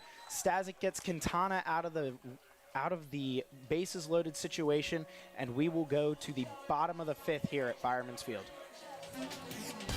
The Purcellville Cannons would like to thank their sponsors for the 2025 season. IBEW Local Number 26, International Brotherhood of Electrical Workers, the Purcellville Pub, Catoctin Creek Distilling Company. Cannons Baseball is also brought to you by Ridge Performance and Training, Lava Technology Services, Valley Drilling, Valley Energy, Savage Pest Control, Affinity & Company Luxury Hair Lounge, Carrington Homes, Continental Cards, Watermark Woods, DCF Contracting, United Plumbing and Piping LLC, Case Co, Flowers Risk Group, Wolfie's Mobile Pet Group, Lydia Sells Loudon, Hoof and Paw Veterinary Services, Hunt Country Wildlife Control, Burke and Herbert Bank, Farm Credit, Nichols Hardware, Wegmeyer Farms, Camber Petty KHS Homes Group, Epling Landscaping and Lawn Service, Artisan Plumbing, The Social Collectives, Purcellville Copy, Western Loudon Chiropractic, Bank of America, Burr Strait. Thank you to all of the Cannons 2025 sponsors. Welcome back. Pacheco remains on the mound as the sun starts to set. The outfield lights come on one of the nicest days we've had here in a while, and Ski Kono comes up to the plate. Yeah, it's a light, like low 80s out there right now, maybe high 70s, but sun's no longer shining. There's a nice breeze. It's a perfect day for baseball. Kono got on, takes the ball there inside. Kono got on in the first inning on that catcher interference and stole a base and then scored a run. And then he flew out to right field in his second at-bat in the second inning. He swings at a ball in the dirt there for a 1-1 count. Kono, good contact hitter, good at getting on. Good at walking, really, too. He's perfect leadoff guy as he takes a ball at the bottom part of the plate for a strike, excuse me. Count goes to 1-2. Kono, certainly the catalyst here in Purcellville, trying to get something going. Ball in the dirt before the plate. Count runs to 2-2. Say catalyst, obviously batting leadoff. That's what you're looking for. Somebody who can get set up, get on base. There's no outs. You got one guy on. He's got speed. He can steal. He's a great base runner. He's smart. I mean, he's essentially your textbook leadoff hitter if you're looking for one. And swings there and chops it high. Pacheco gets there and gets the ball to first for the out as he was kind of in line with Kono running down the line. So that will be a ground out to the pitcher. Good play by Pacheco there. He picked that thing up, and I'm actually pretty sure he flipped it to the first baseman without ever touching the baseball. He just picked it up in his glove and flipped it right from the glove. It's an impressive one there from Pacheco on the mound. That'll bring Prado to the plate, who grounded to short in his first at-bat and grounded to third in his second. And he drills one to left here as that one's going back, and it's gone. Prado with a one-run home run ties this game up at 3 as the Rebels are just shocked there, and Pacheco just looking at that one go and looking to get back on the run here. That thing was nuked from Prado. Never a doubt on that one. Left fielder turned around and just started watching. Not much more you can do there. Puts that right over the 388 sign over there in left field. And that'll bring up Anthony Fernandez. It's a big one for the score, too. We're all knotted up at 3 after that nuke. Pacheco delivers. Catches the outside part of the plate for a strike there. Fernandez trying to back that one up. As we said, he loves that left field or that right field line as a lefty. Swings there, trying to match it. Count runs to 0-2. Fernandez, I'm sure, becoming a quick fan favorite here as he loves to hit the ball, gets on base a lot as he takes a ball in the dirt there to make the count 1-2. He's also got quite the arm. We saw him out in left earlier. He held a runner at first base on a ground ball to left field. swings at that one and fouls it off his foot. So he'll take a second to kind of recover there. He lined out to center, but caught a sac fly on that first out in the first. Then he grounded out to short in his second appearance in the third inning, as he looks at his bat and steps back into the batter's box. Count 1-2. Pacheco looks down, winds up and delivers outside. So that'll run the count to 2-2. It was really first time all day we've seen a cannon truly like get a hold of one. The breaking ball's been tough to square up, and we mentioned a lot of ground balls as a result. Fernandez swings at one there and pops it out to center, as the center fielder's got an eye on it and puts it away. So that'll be the second out. Fernandez was not happy with that one as he hit that one. You can hear him up in the booth yell after that. So that'll bring up for call, Cannon's returner. He grounded out to third in his first at-bat and grounded out to second in his second at-bat. It's one of those just all over it, just a little bit too much under it. Ends in a fly out. Pacheco catches that outside part of the plate again. Right where Quintana was hitting consistently against the Rebels. Furcal delivers one to second, and it bounces over the glove of Waltemeyer, so Furcal will go straight to first, and he will be safe. And looks like they're going to be scoring that one a hit. Number 88, Manny Ramirez. Excuse me, they actually scored it an error, so E4 there, as Ramirez comes up. Having a rough go of it so far, also grounding out twice today. As he watches the first ball go outside. Count will run to 1-0.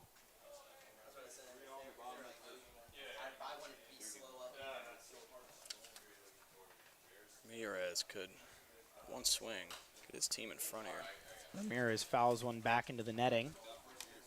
Runs the count to 1-1. Yeah, Ramirez got that power behind him. Two hard ground outs. He definitely hits the ball hard. There's no doubt about that. As he watches that one catch the inside part of the plate for strike two. 2 outs here. Prado just made the score 3-3. And Pacheco delivers low. Count will run even to 2-2.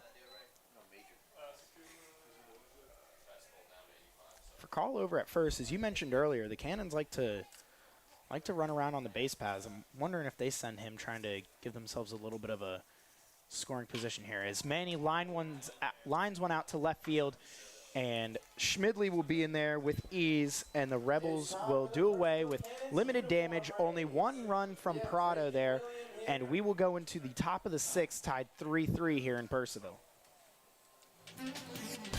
The Purcellville Cannons would like to thank their sponsors for the 2025 season. IBEW Local Number 26, International Brotherhood of Electrical Workers, the Purcellville Pub, Catoctin Creek Distilling Company.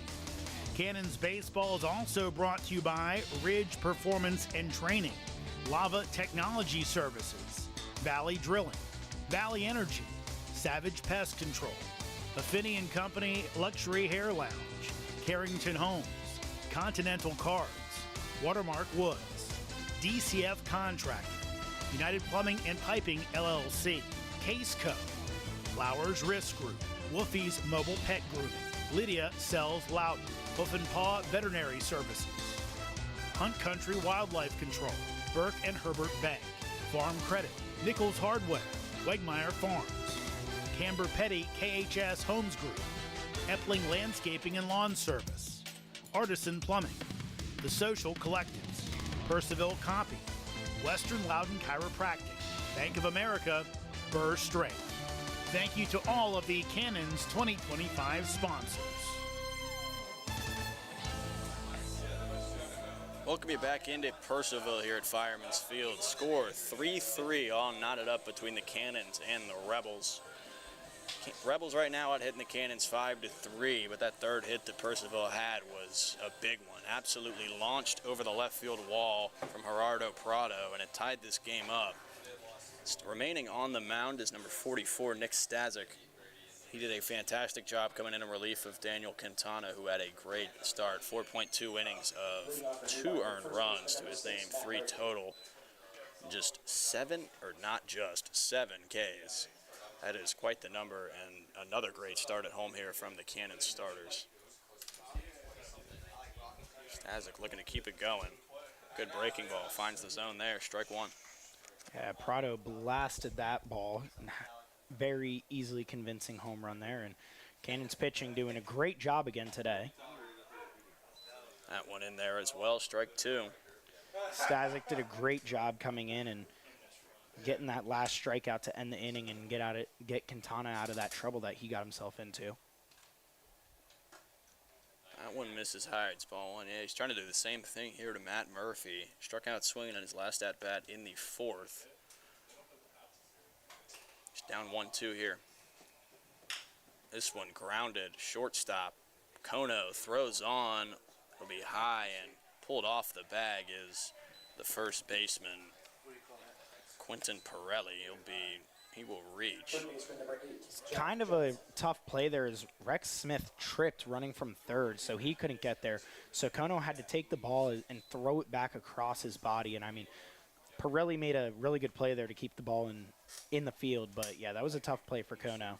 It will be ruled an error from Kono at shortstop, a very rare one at that. That one finds the zone. Another fantastic breaking ball on the mound here for Purcellville. He's been all over the zone with it so far. It's 0-1.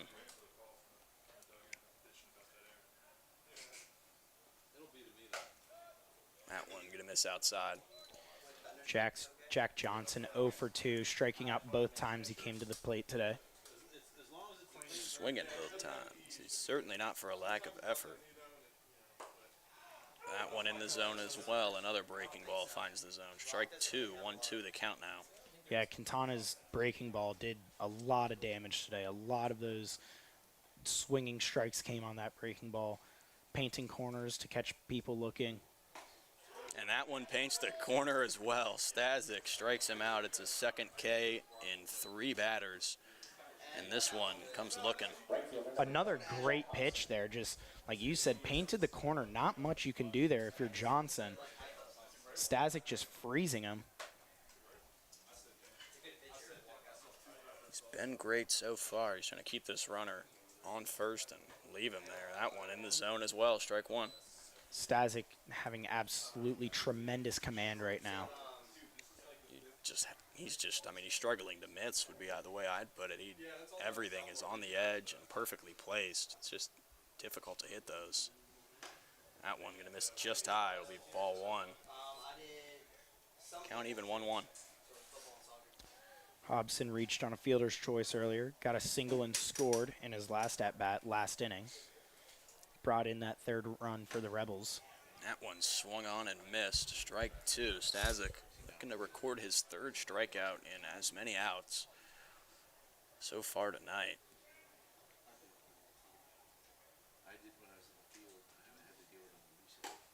That one going to miss just high. Ball two. Count evens up once more, this time at 2-2. That's one thing that you've seen emerge throughout the past couple of years in the Cannons is their pitching. That one going to be a balk, no pitch. Runner will advance to second. That is Matt Murphy moving to second base on the balk. But yeah, the Cannons pitching and their defense has just emerged so much over the past couple seasons, and you've seen them come from, lower in the league to becoming one of the top teams as they lost in the championship last year. Speaking of great pitching, there's strikeout number 3 for Nick Stazik. This time it's swinging. And there's 2 gone here with a man on second in the top of the 6th inning. Losing to the Tom Sox last season, who have won 3 championships in 6 seasons. 5 seasons, actually, because they didn't play the 2020 season. That one fouled off. Got a piece of Aparicio behind the plate. He appears to be okay, though. He'll take a second, but shakes it off. It's back down in the squat, and it's 0-1 to John Dobkowski, the catcher. That one's just beautiful from Stazik. It's 0-2, and he's one pitch away from getting out of this one. Another amazing pitch, just right on the inside part of the plate. You actually get contact. You're just going to pop it right up. There's not much you can do there. That one high. It'll bounce off the glove of Aparicio and back behind the plate. Moving to third on the wild pitch is Murphy. It's now a runner 90 feet from the plate. 1-2 count, 2 gone here.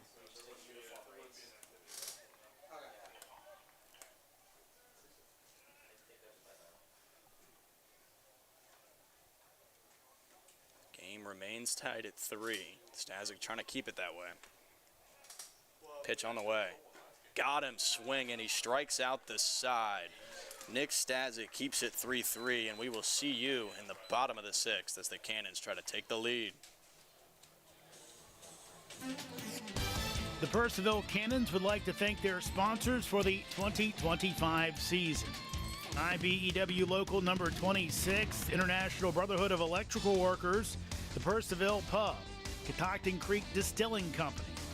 Cannons Baseball is also brought to you by Ridge Performance and Training, Lava Technology Services, Valley Drilling, Valley Energy, Savage Pest Control, Affinity & Company Luxury Hair Lounge, Carrington Homes, Continental Cards, Watermark Woods, DCF Contracting, United Plumbing and Piping LLC, Case Co, Flowers Risk Group, Woofy's Mobile Pet Grooming, Lydia Sells Loudon, Hoof and Paw Veterinary Services, Hunt Country Wildlife Control, Burke and Herbert Bank, Farm Credit, Nichols Hardware, Wegmeyer Farms, Camber Petty KHS Homes Group, Epling Landscaping and Lawn Service, Artisan Plumbing, The Social Collectives, Purcellville Copy, Western Loudon Chiropractic, Bank of America, Burr Strait. Thank you to all of the Cannons 2025 sponsors. Welcome you back into Purcellville, Fireman's Field here, and it is a new pitcher on the mound for Newmarket. That brings an end to Jake Olguin Pacheco's night, and he'll be replaced by the left-handed hurler Ethan Henry out of Oakland University. Ethan Henry standing at 6 foot 190, sophomore, as you mentioned, out of Oakland University. He does have one appearance against the Generals on June 1st, where they lost 13-5. He pitched .1 innings, gave up 4 runs, but only 2 were earned, gave up 3 hits, 1 walk, and 1 strikeout. Faced 6 batters. The second lefty of the night for Newmarket. Certainly a strategy that is in place for a reason due to the short fence out in right field and all the left-handed power bats in this Purcellville lineup. I would imagine that was 100% intentional, the 2 lefties that have been on the mound so far, and it makes sense right now with lefty Taiga Sakuma stepping to the plate to lead off the bottom of the 6th. Cannons love to take advantage of that lefty power there. This one grounded to first, picked up and thrown to the pitcher. It'll be out number 1 on the first pitch of the inning. Yeah, Cannons love to bring in their lefties and take advantage of that 310 right field fence. As we saw both Rex Smith and Anthony Fernandez take advantage of it in game 1 here at Purcellville. Rex Smith at the plate now. You just mentioned him. Any damage here would be big. It's 3-3 still. First pitch going to miss just outside and low for ball number 1. Rex Smith singled in his first at-bat in the second inning, broken bat single, and then lined out to first base in the 4th inning, excuse me.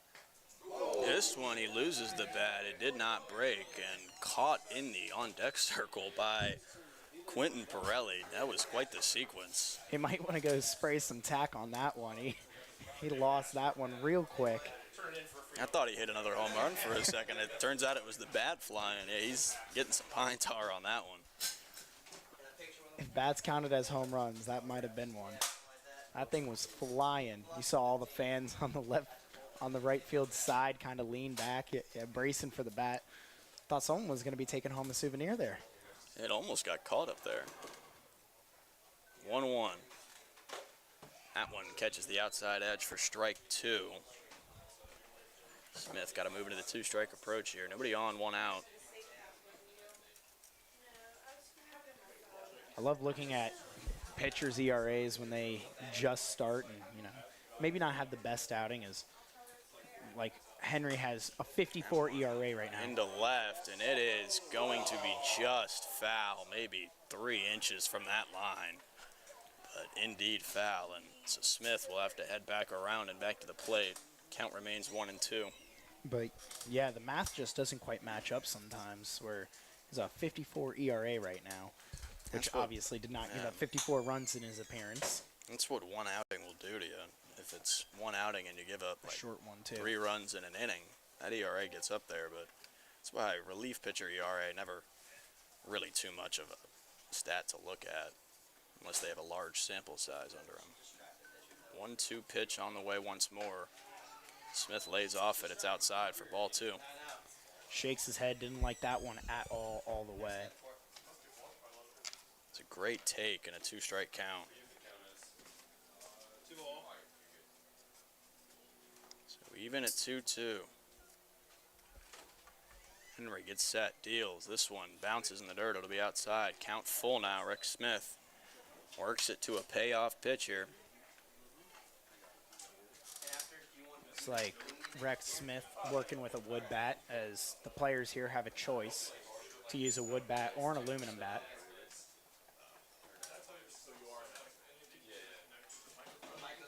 Chose the wood bat. He's looking to do some damage with it. 3-2. That one swung on, grounded to second base, picked up and thrown on. Out number 2. First baseman, number And just caught 19, the inside of his bat there and grounded it straight to the second baseman. Easy play, easy 4-3 ground out there, as Rex Smith still made it close, hustled down the line, no doubt about that. And I tell you what, where that ball hit that bat, he was in danger of losing wood bat number 2 today. But regardless, 2 gone, nobody on for Quentin Pirelli, the first baseman. That one misses low, ball 1. Rebels still yet to record a strikeout, as I have them down for 10 groundouts thus far. Certainly lots of balls on the ground today, not a lot of misses, and that one misses low. Ball 2. Reminds me of, I was watching the Phillies play the Brewers the other day, and Priester came on, and he recorded 18 outs, and 16 of them were groundouts, and the other 2 were flyouts. His appearance before that, actually, he had 0 strikeouts. This one, he checks, but it's in the zone. Strike 1. But yeah, there's certainly less pitchers like that nowadays, especially at the major league level, that pitch more to soft contact than to, your general swing and miss kind of stuff. But it's just as effective if you can control it. 2-1 on the way, and that one going to find the zone and even up the count at 2-2. Which is interesting, because you start to see a lot now in the majors is the early pulling of pitchers. And I mean, if a lot of the pitchers, obviously the fame and fortune comes in the strikeout, you don't see it as much in the ground out. That one swung on, fouled off, but caught behind the plate, and that will end the inning. It's the first strikeout of the day for Newmarket, and we'll see you back here in the top of the 7th. We're all tied at 3 still. The Purcellville Cannons would like to thank their sponsors for the 2025 season. IBEW Local Number 26, International Brotherhood of Electrical Workers, the Purcellville Pub, Catoctin Creek Distilling Company. Cannons Baseball is also brought to you by Ridge Performance and Training, Lava Technology Services, Valley Drilling, Valley Energy, Savage Pest Control, Affinity and Company Luxury Hair Lounge, Carrington Homes, Continental Cards, Watermark Woods, DCF Contracting, United Plumbing and Piping LLC, Case Co, Flowers Risk Group, Wolfie's Mobile Pet Grooming, Lydia Sells Loudon, Hoof and Paw Veterinary Services, Hunt Country Wildlife Control, Burke and Herbert Bank, Farm Credit, Nichols Hardware, Wegmeyer Farms, Camber Petty KHS Homes Group, Epling Landscaping and Lawn Service, Artisan Plumbing, The Social Collectives, Purcellville Copy, Western Loudon Chiropractic, Bank of America, Burr Strength. Thank you to all of the Cannons 2025 sponsors. Welcome you back into Fireman's Field here in Purcellville, Virginia. We remain tied at 3 apiece between the Newmarket Rebels and your hometown Purcellville Cannons. 5 hits for the Rebels, still just 3 for the Cannons, but done the same amount of damage in them. 2 errors for each team. And it's Nick Stasic still on the mound for Purcellville. He's faced 5 batters to this point. Only one of them is reached on an error, and the other 4 went down on strikes. So quite the start in relief here from Nick Stasic. He'll look to keep that going. Try and keep Newmarket off the board once more here in the 7th.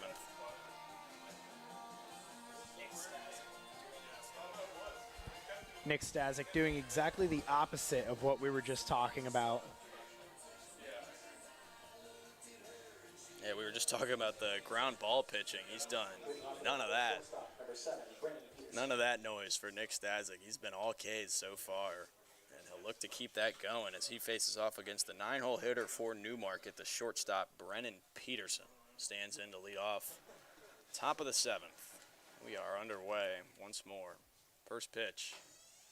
Finds the zone, strike 1.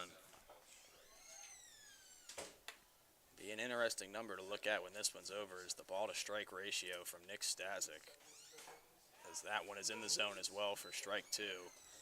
There's been a couple that have missed, but very few. I could probably count them on one hand based on the outing that I've watched from him. And that one is one of them. And this is just inside, or just low, excuse me, for ball 1.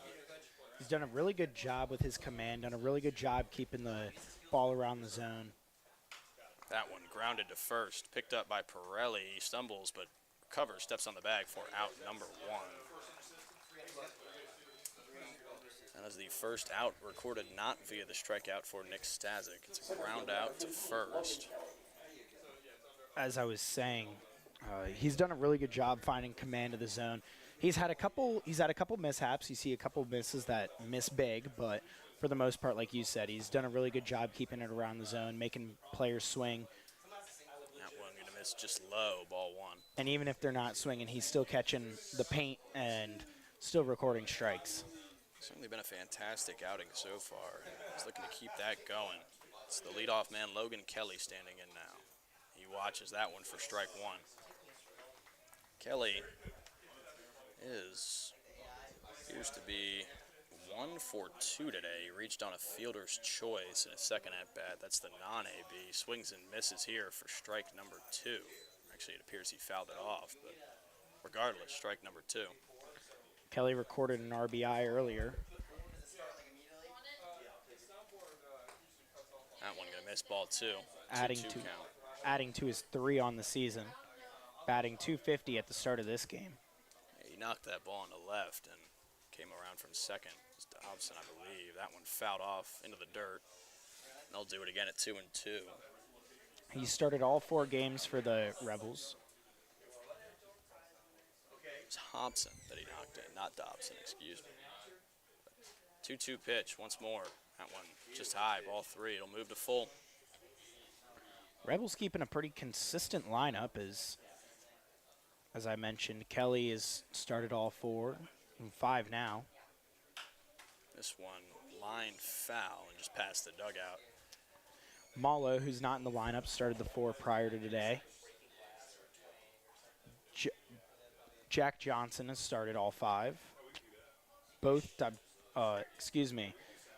Mike Dubkowski has started all 5. John is not. John only in his second game. That one swung on and missed. It's another strikeout for Nick Stasic. He continues to deal out here for Purcellville in relief. And it's another one via a swing and miss, which he's had plenty of tonight. 2 gone. Perfect breaking ball as he was reaching for that one into the other's batter's box. Nothing you could do there. A video game pitch and a video game swing. And by video game swing, I mean me playing a video game. Swinging. That's the type of stuff I swing at. Swing at those in real life. Oh, yeah.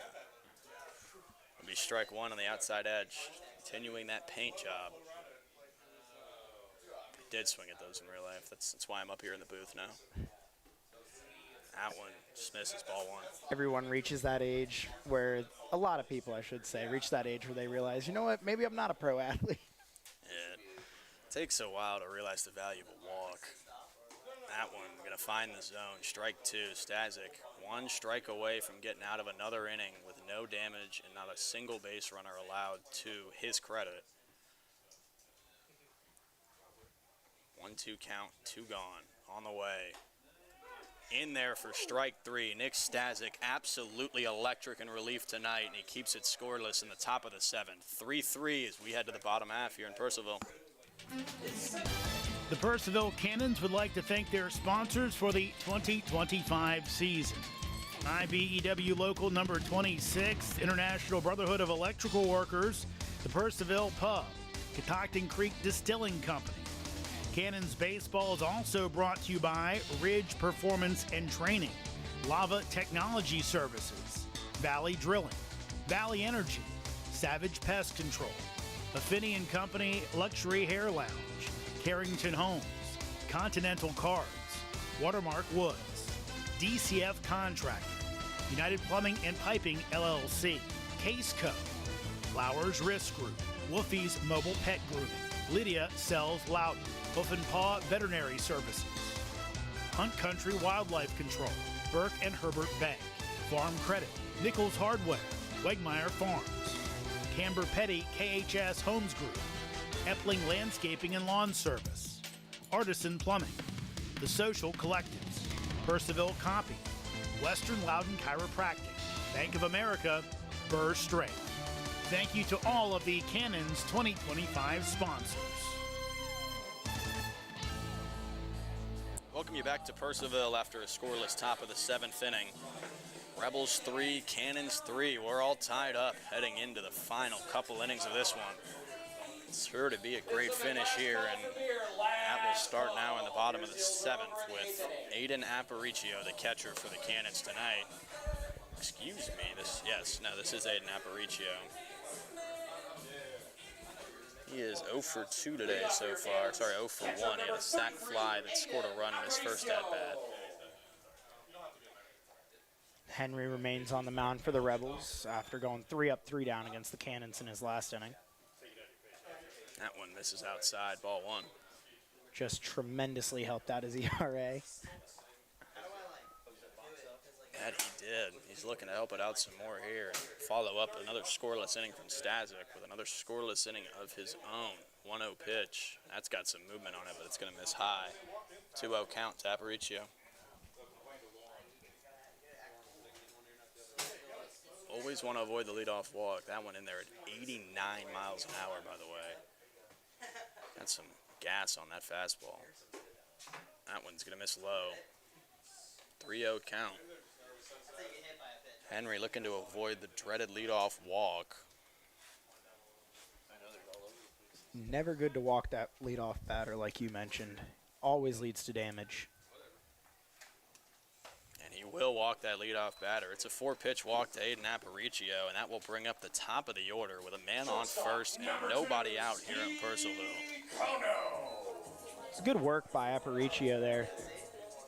Did a good job just watching everything go by, not getting too eager for anything as they're putting in a pinch runner here. It is number 42, Kobe White, the outfielder out of LSU Shreveport. Pinch running for the catcher, Aparicio. And as he told us today, let's call him Kobe Frozone White because he's got a little bit of speed, as he said to us. He's got a little bit of speed. I remember watching him. He played in the Valley League last year, I believe, for Woodstock, and stole quite a few bases. We'll see if they opt to let him try one here. First pitch on the way. Bunt pulled back. It'll be ball one. It's Kono at the plate. It's the guy you want at the plate in these kind of situations. It's Ski Kono. It's been fantastic. He's got, fortunately, he is 0 for 3 to this point. He did reach on a catcher's interference and came around to score in the first inning. He keeps the bunt away there for ball two. Kono laid down an absolutely beautiful bunt in the opening day game here. Dribbled right down the third base line and As we were talking about, that thick grass kind of works out in the favor of a bunt. Bunt here would be big, and he will lay one down right side. It is slow, and Kono is going to beat it with ease. The pitcher rushing to come up with it with Ski's speed on the base paths and unable to pick it up. And that, I believe, pending a ruling, infield single for Ski Kono. Perfect example there of that high grass kind of slowed to a dead stop there on Henry, who couldn't then get a good grip on it. And by the time he actually got it up, Kono was already way past first, and there was no question about it there. Mound visit here for Newmarket. We'll see if they go to the bullpen at all. There is, it looks like, an arm up there, a right-hander warming. They'll stick with Henry for the time being. Runners on first and second, nobody out. This is a massive spot for the Purcellville Cannons with a chance to take the lead here with one swing. And look who's at the plate. It's Gerardo Prado, responsible for Purcellville's third run of this game on an absolute bomb over the left field wall that smashed into the smaller scoreboard on the left side. The football scoreboard over there, it appears. The old football scoreboard. The old football scoreboard. That one in there for strike one.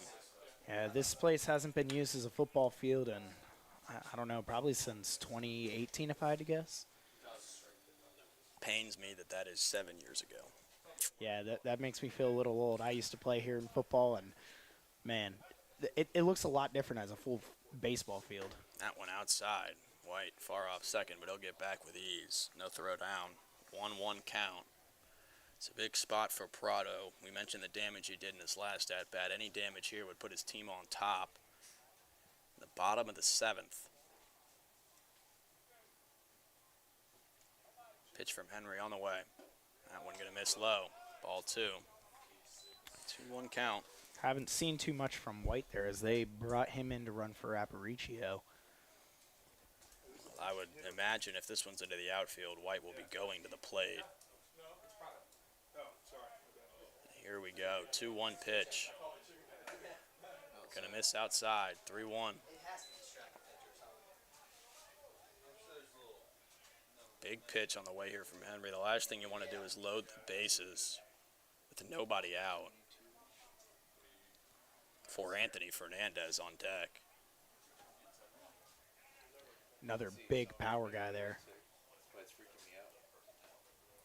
Throw back to second, and it's into the outfield. Kobe White going to take off for third, and into second is Kono. White is safe. He's got some serious wheels. The throw was great, but not great enough. Kobe White on third, and the double play is gone on that error on the pickoff move from the pitcher. I was gonna say, I don't know what White is talking about. That looks like a lot more than a little bit of speed. He was over to third in a hurry. Yeah, that throw was about as perfect as it got, and it still wasn't enough. And that one going to miss inside. The bases will be juiced for Anthony Fernandez with nobody out in the bottom of the seventh.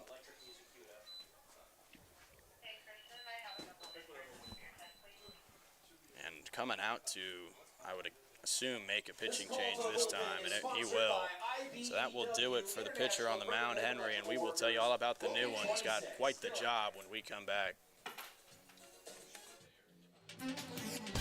The Purcellville Cannons would like to thank their sponsors for the 2025 season. IBEW Local Number 26, International Brotherhood of Electrical Workers, the Purcellville Pub, Catoctin Creek Distilling Company. Cannons Baseball is also brought to you by Ridge Performance and Training, Lava Technology Services, Valley Drilling, Valley Energy, Savage Pest Control, Affinity & Company Luxury Hair Lounge, Carrington Homes, Continental Cards, Watermark Woods, DCF Contracting, United Plumbing and Piping LLC, Case Co, Flowers Risk Group, Wolfie's Mobile Pet Grooming, Lydia Sells Loudon, Hoof and Paw Veterinary Services, Hunt Country Wildlife Control, Burke and Herbert Bank, Farm Credit, Nichols Hardware, Wegmeyer Farms, Camber Petty KHS Homes Group, Epling Landscaping and Lawn Service, Artisan Plumbing, The Social Collectives, Purcellville Copy, Western Loudon Chiropractic, Bank of America, Burr Strength. Thank you to all of the Cannons 2025 sponsors. Jeffrey Davis. Welcome back to Purcellville. Quite the situation we got here. Bases loaded, nobody out in the bottom of the 7th inning for the cleanup man, or the three-hitter, excuse me, Anthony Fernandez. Taking over on the mound for Newmarket is number 22, Jeffrey Davis out of Mount St. Mary's.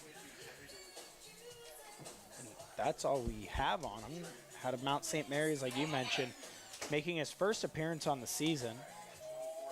Not even on the official roster on point streak for the Rebels.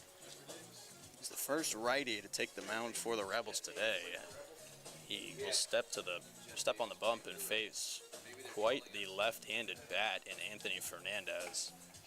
But the base is loaded, and Henry struggling to find the zone in that last at-bat to Prado. You understand the move here. As a walk would put you down by 1, but Fernandez looking to put his team on top by a whole lot more than 1 here. This is what you live for as a batter. Bases loaded, nobody out.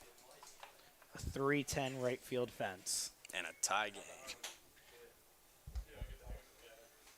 First pitch on the way.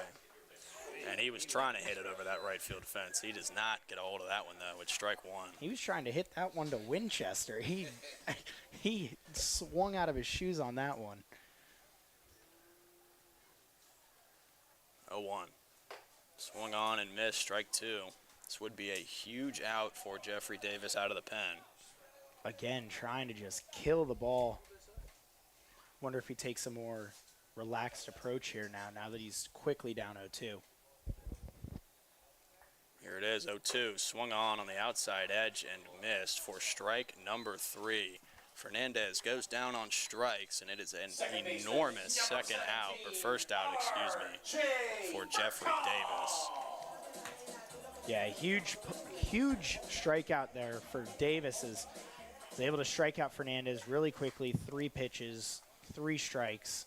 Records out really quick, and now a double play gets you out of the inning. He's got that Craig Kimbrell stance going on the mound. New at bat.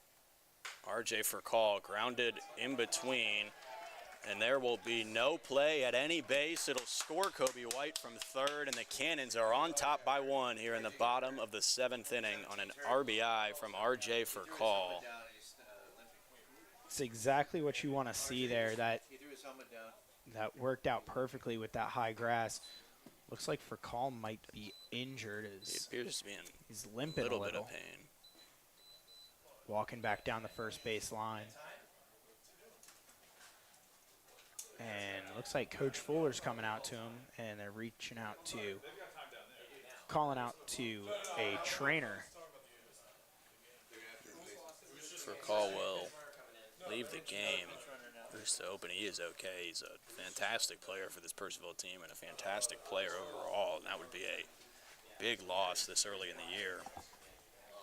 Recorded a big RBI there for the Cannons as Coach Fuller's now looking for a pinch runner to put on first for him. Hey, Kobe White just scored. Can you send him back out there? I was thinking the exact same thing, and they're bringing out number 10, Jake Barber. Attention, please. Pinch running at first base, number 10, Jake Barber. Now, I would imagine that is also a defensive substitution, as Barber does play second base for this Cannons team. And that is where RJ Furcal was slotted in the defensive lineup. But with all hopes that he's okay, we will move to the batter at the plate, Manny Ramirez. 0 for 3 to this point. Bases are loaded once more. There is still just 1 out after the K to Anthony Fernandez prior to that RBI. This would be quite the way to make your face known in Purcellville if he can blast one here. Finds himself in a 1-1 count now. Could blow this game wide open as they just scored a run on Furcal's single there. 1-1 pitch and a miss low. 2-1. It's a situation where you cannot walk a batter if you're Newmarket. It will score a run, and that is not the way you want to bring one to the plate. You want to make them do it themselves. Of course, Manny Ramirez, a guy who can certainly do it himself. 2-1 pitch on the way. Swung on, line foul. Man, the ball speed coming off the bat on that one was insane. That thing was out of my view in less time than I could count, to be honest. I mean, he launched that thing foul, but 2-2. Kono was trying to duck out of the way and not get hit. Big pitch. That one's going to find the zone, and it's another huge strikeout from Jeffrey Davis. About this for an outing in relief. He's struck out 2 of the best hitters in the lineup, in the 3-hole and the 4-hole hitter, and a ground ball that just got in between. No easy feat coming up for him with Sakuma coming to the plate.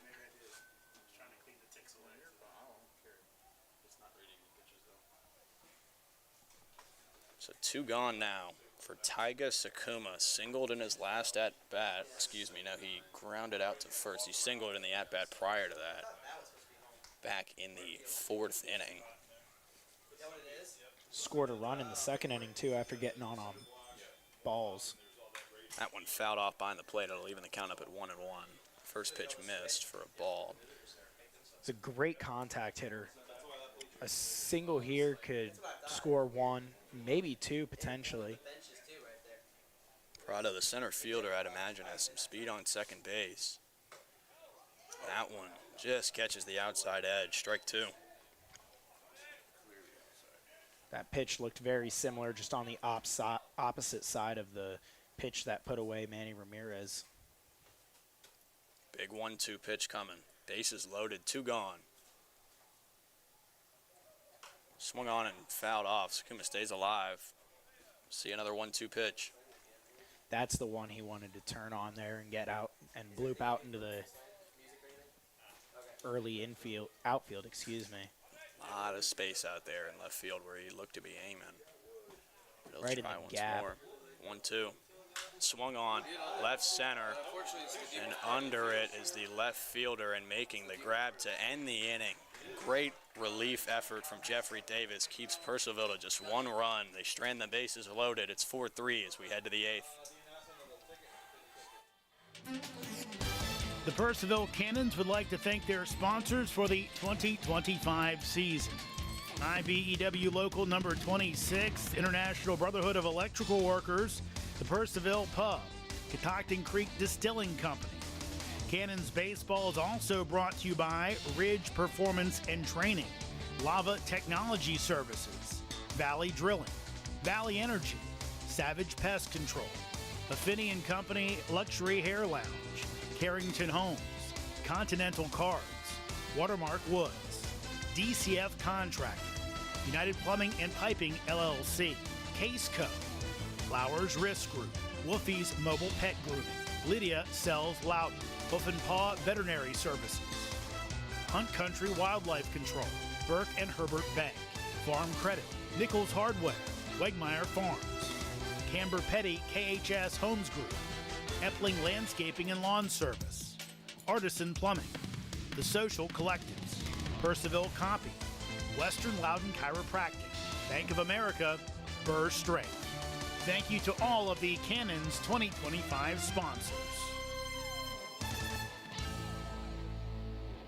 Welcome back to Fireman's Field. Jeremy Huber back with you alongside Lincoln Burkholder as the Cannons lead 4-3 in the top of the 8th inning. New pitcher on for the Cannons. It's Zach Mizrahi, the senior from Jacksonville, Florida, formerly from Penn State. Mizrahi on the season in the Valley.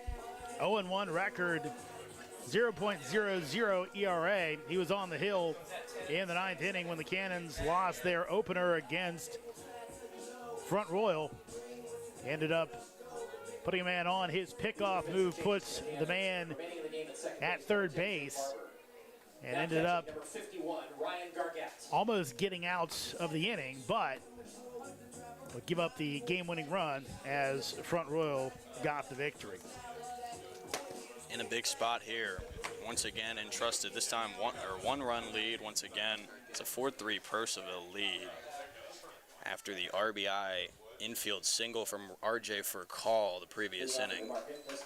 Stranded the bases loaded, but they got the one they needed to break the tie.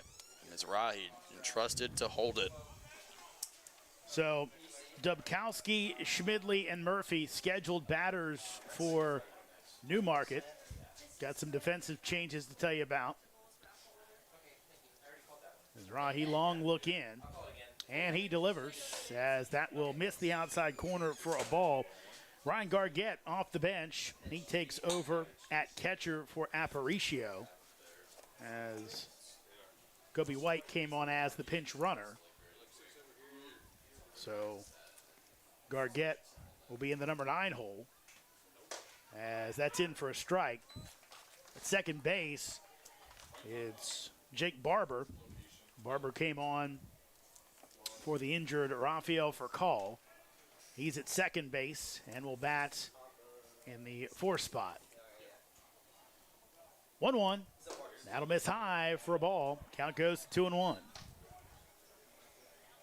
Gargett, we mentioned his arm in the home opener. We saw him back pick a couple times, almost got a couple guys, but and imagine that is part of the reason that he's in this game right now is to completely almost eliminate the stolen bases in a 1-run game. 2-1. That's fouled away. Right now, catcher's a scarce resource for the Cannons. At least that's what I was told, because they've got some guys that may be joining them later in the year. So here's the pitch, and that is going to miss inside as Mizrahi thought he caught the corner, but no, said home plate umpire Dwight Godwin. So 3-2 count. 4-3 Cannons lead here in the top of the 8th. Purcellville trying to lock down their 3rd win of the year. Here's 3-2. That'll miss, so the leadoff man is on as Dubkowski earns the walk here to start the 8th inning. Saw a leadoff walk for Newmarket in the top half of this, or in the bottom half of the previous inning, that did end up resulting in a run. So Mizrahi going to look obviously for a different result here with his team nursing a 1-run lead.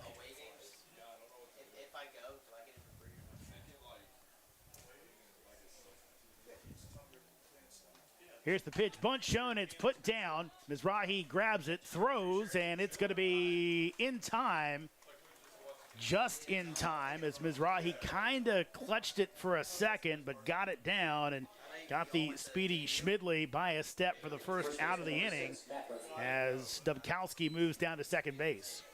I mean, you mentioned it. He bobbled with that thing for just a second, and it was almost enough. He had to throw another pitch down there to first base to get him, but the important part is he did. There's one out.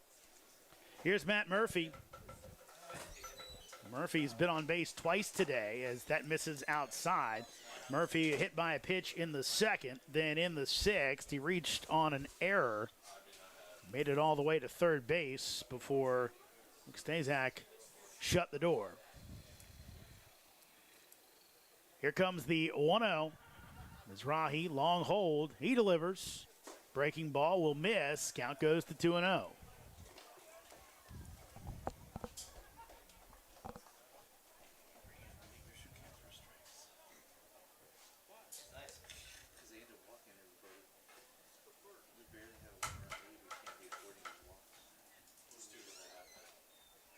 Mizrahi delivers. It'll be up the middle right to him.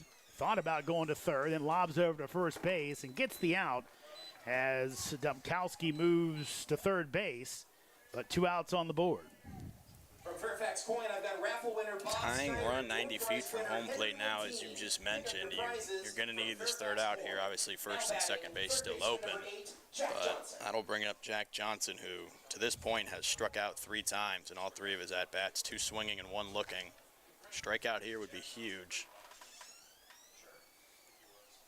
Here's the pitch as it'll be hit into the hole, and that's going to be gloved as Kono throws it across and unable to get the out. And that will be a tie game on the infield single by Johnson. We're again knotted up, this time 4-4 here in the top of the 8th. See that leadoff walk? It came back to haunt Newmarket in the bottom of the 7th, and it comes back to haunt Purcellville here in the top of the 8th. It's one of those things that I'm not sure what it is about it, but the leadoff walk tends to come around to score. Kono, a fantastic effort over there at short. Did his best Derek Jeter impression trying to get that out. Here's Hobson. Takes high for a ball. Brett Fuller not happy about it. He kind of stomping around like a banty rooster in front of the dugout after that run came in, and I would have to think it was the walk that had him a bit perturbed. His team doing a pretty good job of throwing strikes tonight as that almost gets to the backstop, but a good play by Gargett to get out of the crouch and grab that one. This is a good point. They've done a fantastic job throwing strikes to this point. That's the first walk of the night for Purcellville, and unfortunately it came around to hurt him. 2-0 count. Here's the pitch, and that will miss high for ball 3. So 3-0 count on deck. It's John Debkowski. There is action in the Cannons bullpen. Excuse me, that was the second walk of the game. Still a very low number. Yeah, especially considering some of the early outputs by the Cannons this year. Mizrahi finds his own there for strike 1. Now, Zach actually played previously in Purcellville back in the 2023 season. Also saw some time in the Cape Cod League that year. Here's 3-1. That's swung on and missed for strike 2. So full count as Johnson will be off on the pitch. So the ball splits the gap. Newmarket will likely have the lead. Runner goes, and that'll be fouled into the Newmarket dugout. So we'll do it all over again at 3-2.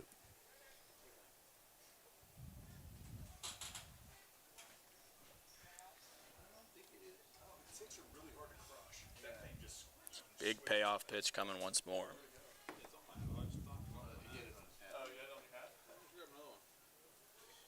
Mizrahi, payoff pitch, and that'll miss high for ball 4. So the second walk of the inning by Mizrahi, and now Newmarket has the go-ahead run in scoring position as Brett Fuller is going to make a move to the pen. We'll see who he brings in a moment. 4-4, but Newmarket has 2 men on, but they have 2 outs here in Purcellville. The Purcellville Cannons would like to thank their sponsors for the 2025 season. IBEW Local Number 26, International Brotherhood of Electrical Workers, the Purcellville Pub, Catoctin Creek Distilling Company.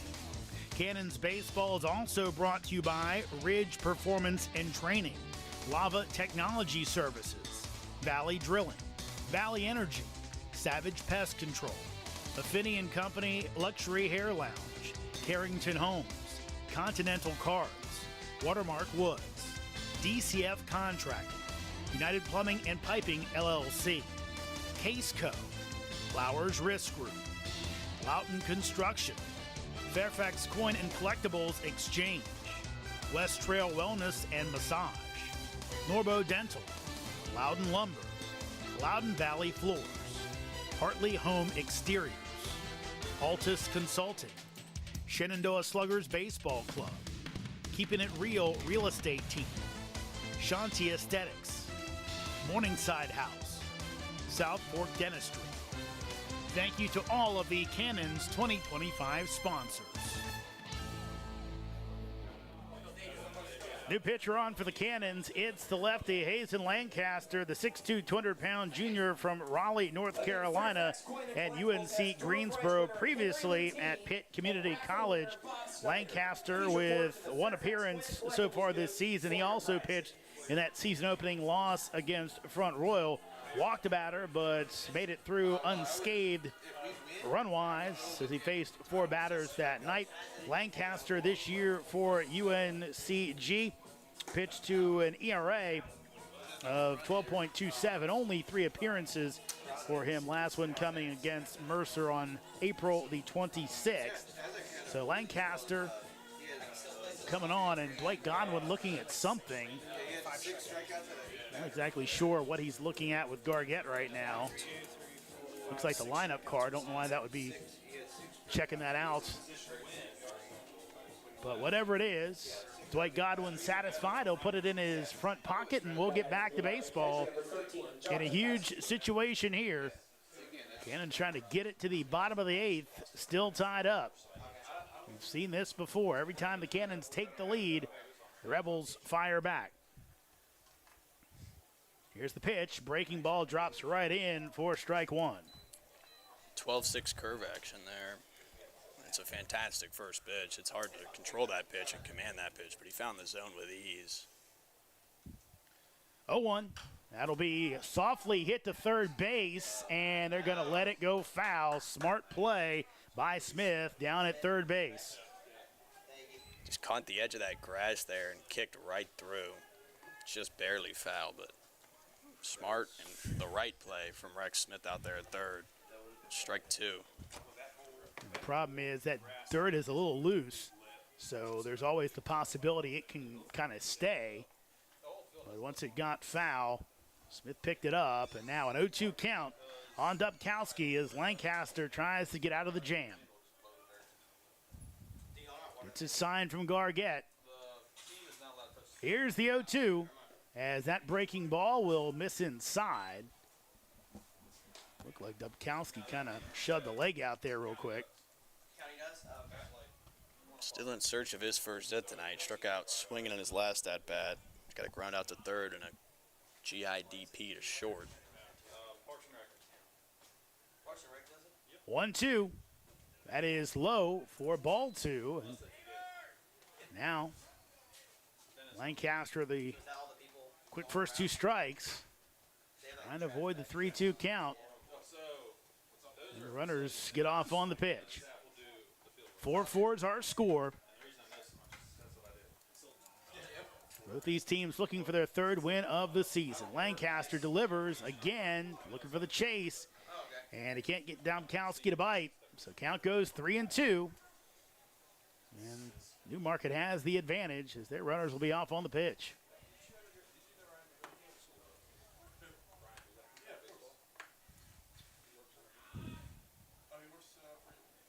Peterson on deck, payoff pitch, that'll be hit down to third base. It's fielded, and Smith steps on the bag for the third out of the inning.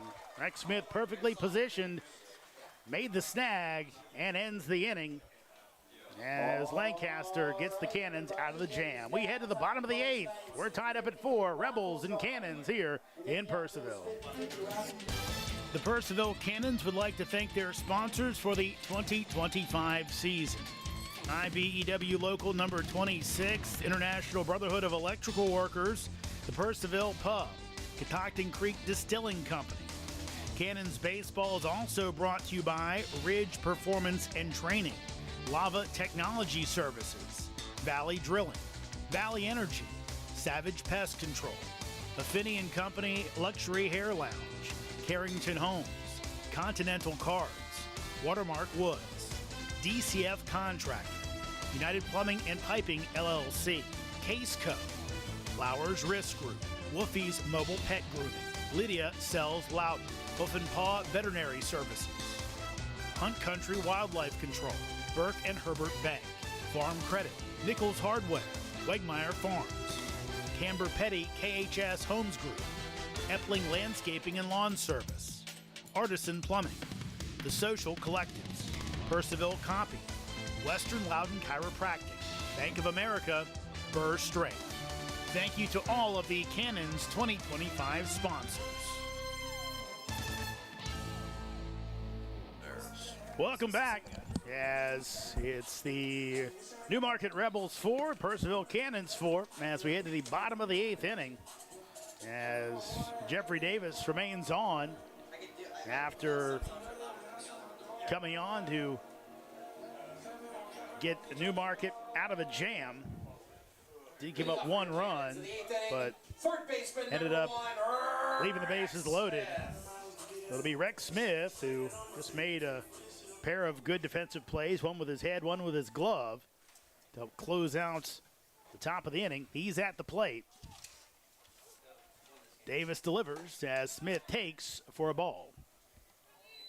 You mentioned it. It was a fantastic inning of relief for Jeffrey Davis. Obviously, the one run allowed, but to enter the game, bases loaded, nobody out, and leave with just one run is I mean, that's a feat in itself and an accomplishment that isn't light and that his team surely appreciates. That'll miss outside. Count goes to 2-0.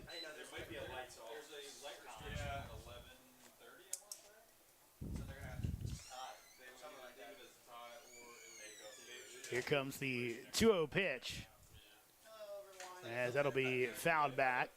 We got folks talking about curfew. That's bad luck. I heard it 11 something. It's 9:17 as it stands. Yeah, So. yeah, we got some time. And honestly, I think we've gone past that before. It's but I do know there has been a curfew before, but that might have not even been a thing. 2-1 pitch, as that'll miss. I think one time we actually stopped the game because of fog.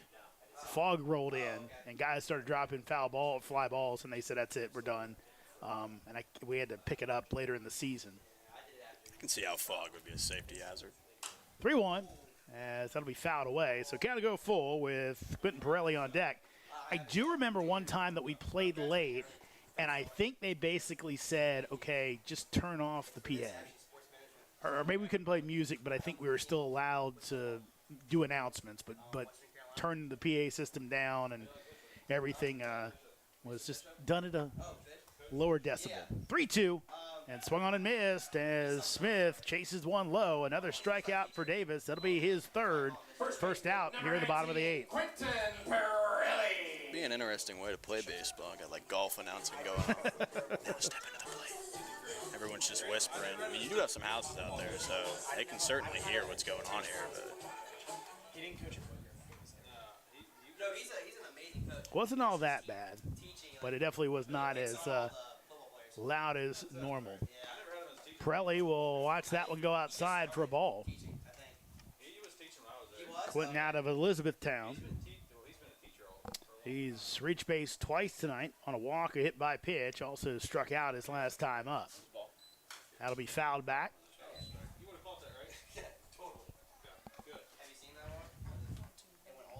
Elizabethtown, I think, played out at Shenandoah this year. If they didn't do it this year, they did it last year. Here comes the 1-1. That'll miss. is that a conference matchup? No, they're in a different conference, but they're both Elizabethtown's normally an NCAA team. They might have made it this year too. Didn't host or anything. Shenandoah has been one, so I think it's just a kind of a good regional, RPI type building matchup. But the cool thing for Pirelli, I would think, is that's going to miss outside, is he'll have a little bit of experience because Shenandoah, their home field is the field that the Winchester Royals use out at Jim Barnett Park. So he'll have a little bit of a home feel, at least to be kind of used to it. 3-1. That will be in there, and a little bit of a delayed call from Dwight Godwin, but ultimately not a bad pitch. So counts full.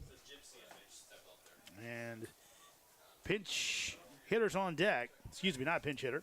It's the replacement Gargett, as that is going to be low for ball 4. So second time Pirelli's worked a walk today, and he is the go-ahead run on with one out here in the bottom of the 8th. Ryan Gargett.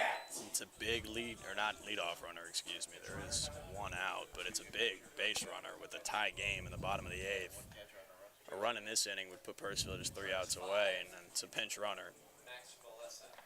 So Max Melessa, the outfielder out of West Virginia, will come on. Base number 5, Max Melessa.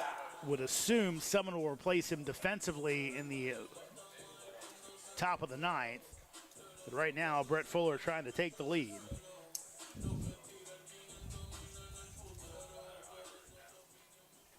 So here comes Ryan Gargett.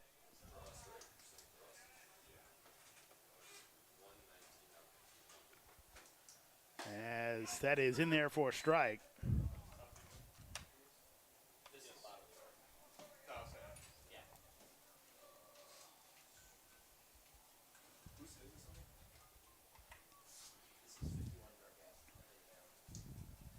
Davis delivers. That will be on the outside corner for a strike 2. Outside edge. It's been available all night. The pitchers have had really no trouble hitting it. It's been consistent. It's been there since the game started, and at some point you just gotta start swinging at it. But it's a hard pitch to hit, and that's for sure. 0-2 as Gargett will foul that one off. and it ends up out of play. So we'll do it again.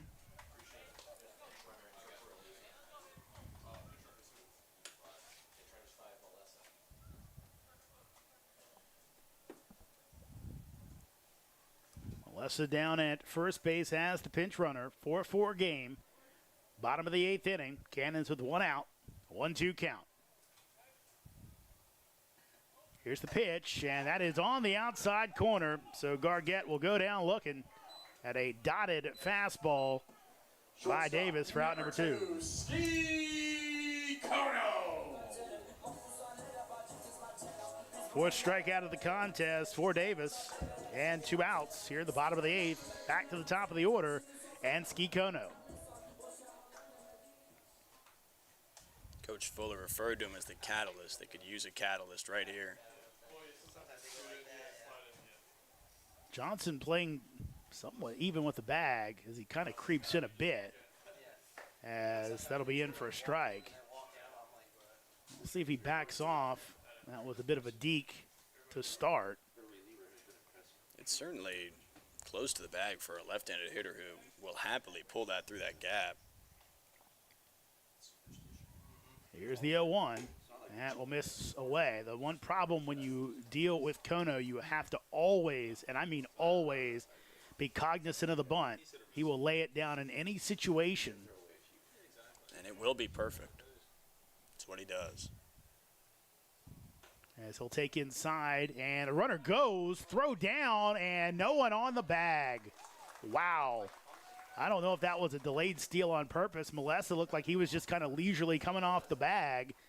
And Oskowski ended up kind of moving over, then went to throw it. No one was exactly there. And in scoring position is Melessa with 2 outs.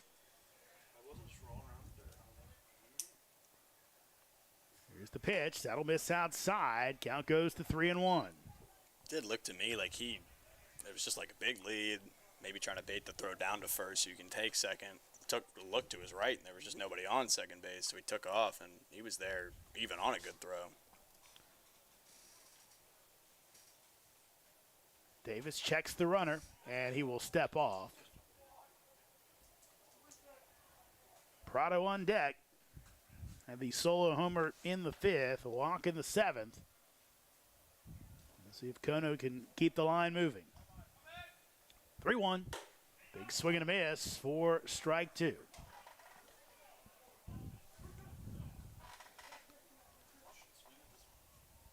Talk about a big pitch coming up. I'd imagine anything into the outfield would score Melessa from second. Here's the payoff pitch, and Kono upstairs can't find it. And Davis blows him away as he strikes out the side. As we will head to the top of the 9th, knotted up at 4. Rebels and Cannons come on back. The Purcellville Cannons would like to thank their sponsors for the 2025 season. IBEW Local Number 26, International Brotherhood of Electrical Workers, the Purcellville Pub, Catoctin Creek Distilling Company. Cannons Baseball is also brought to you by Ridge Performance and Training, Lava Technology Services, Valley Drilling, Valley Energy, Savage Pest Control, Affinity & Company Luxury Hair Lounge, Carrington Homes, Continental Cars, Watermark Woods, DCF Contracting, United Plumbing and Piping LLC, Case Co, Flowers Risk Group, Loughton Construction, Fairfax Coin and Collectibles Exchange, West Trail Wellness and Massage, Norbo Dental, Loudon Lumber, Loudon Valley Floors, Hartley Home Exteriors, Altus Consulting, Shenandoah Sluggers Baseball Club, Keeping It Real Real Estate Team, Shanti Aesthetics, Morningside House, South Fork Dentistry. Thank you to all of the Cannons 2025 sponsors. A couple of defensive changes as it'll be Acevedo out in left field and Hudson over at first base. Leading off for Newmarket, number 7. A little extra speed in the outfield out there. Acevedo played center the other night. Breaking ball will be in for a strike to Peterson. Peterson, Kelly, Waldmeyer, your 3 scheduled batters, as it'll still be Lancaster on the mound. 0-1. That's in for strike 2. 2 quick strikes would be a big first out. Obviously, the leadoff walk last inning led to the run. Leadoff out would do a whole lot more help towards getting you into the bottom of the 9th with a chance to walk this thing off. Here's the pitch. That's fouled off, so count stays at 0-2. So run it down for you again. In the outfield, it's Acevedo in left, Prado in center, Ramirez is in right. Here comes the 0-2. Breaking ball will miss. Count goes to 1-2. On the infield, it's Hudson at first base, Barber's at second, Kono is at shortstop, Smith still at third base, Gargett behind the plate.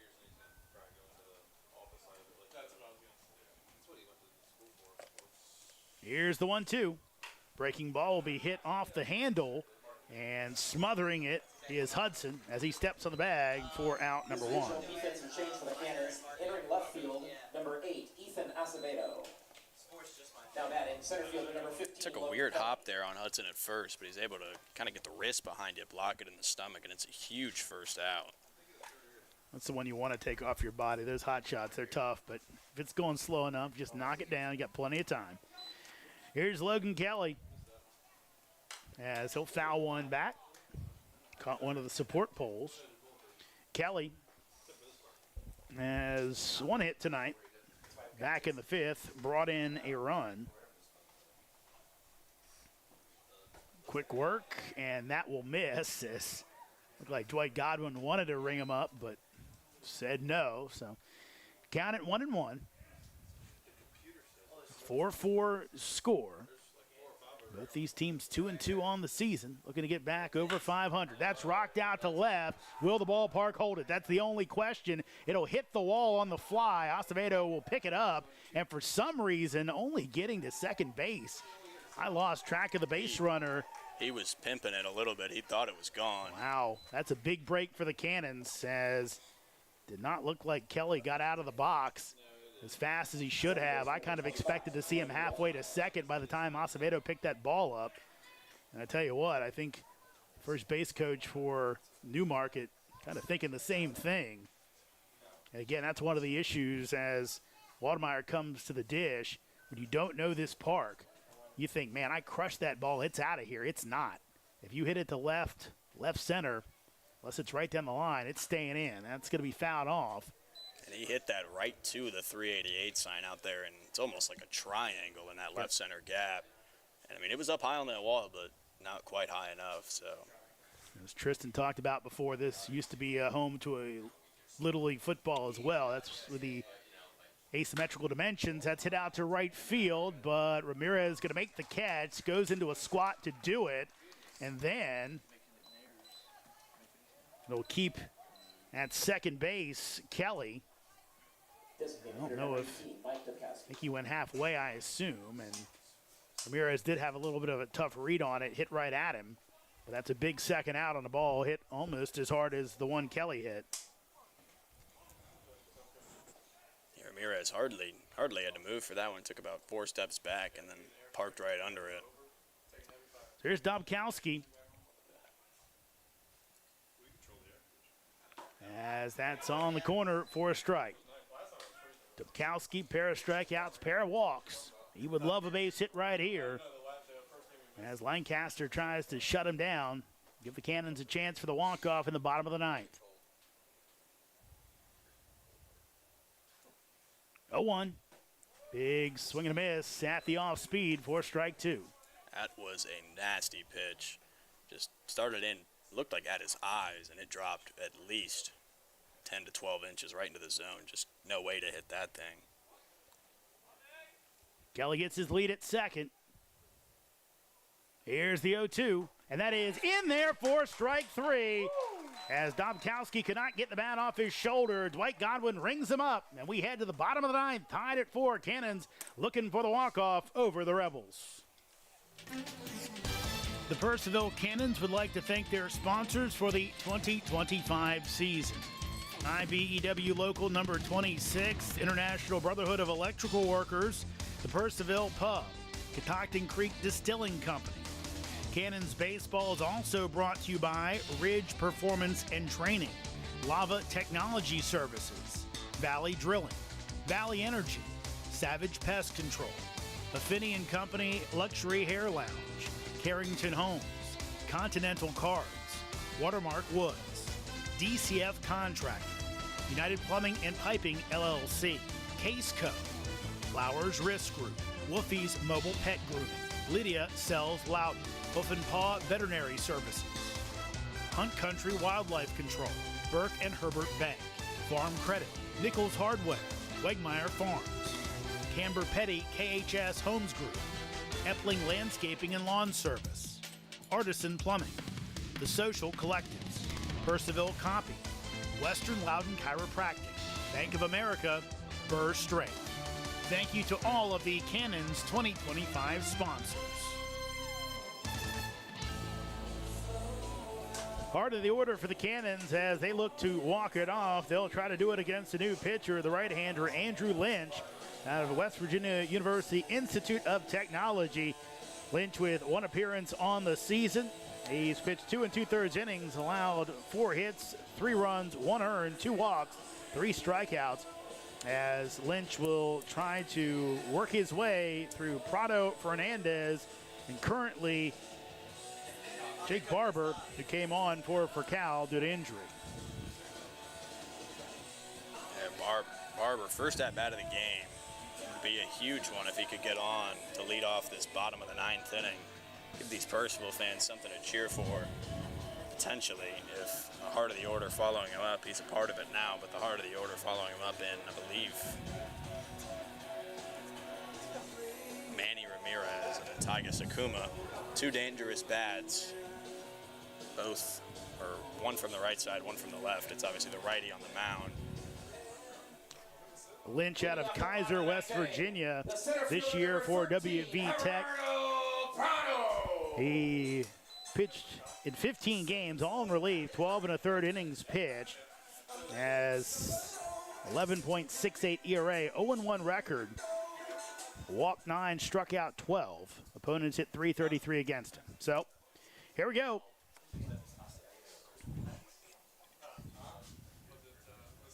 Here's the pitch, and Prado will take for a strike. We mentioned it a couple times in the broadcast, the homer he hit in the 5th out to left field. Anything that distance would end this thing. Here's the 0-1. Prado, big swing, and fouls it off. He's quickly in the hole, 0-2. Go back and correct myself. It's not Fernandez, it's Acevedo on deck as he came on for Fernandez for defensive purposes. Which we believe for defensive purposes. Here's the 0-2. And that'll be fouled off as Prado able to hold that bat up and just flick it away.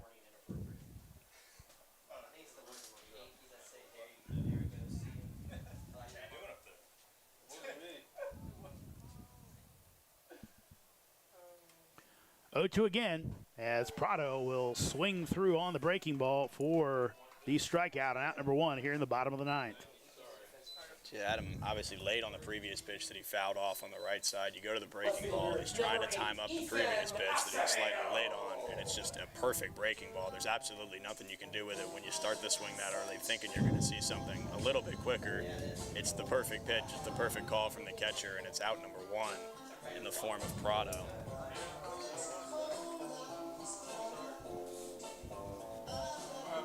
Here comes Acevedo from the left side. Outfielder out of Indian Hills Community College as he'll take for strike 1.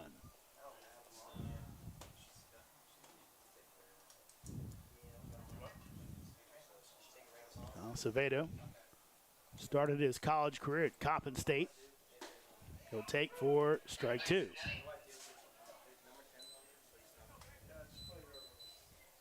No trouble finding the zone in the bottom of the 9th. That's what you want to see if you're Newmarket. Barber on deck, as that will miss high. So count goes to 1-2, 1 out, 4-4 score here in the bottom of the 9th inning. Cannons looking for the walk-off. Newmarket trying to get it to extras. Here on a Thursday night in Purcellville. Fouled away as Acevedo stays alive. It's a good fight on a breaking ball that was coming down and likely was going to be in the zone if you kept watching it. So quick swing, got the bat off the shoulder, and he stays alive.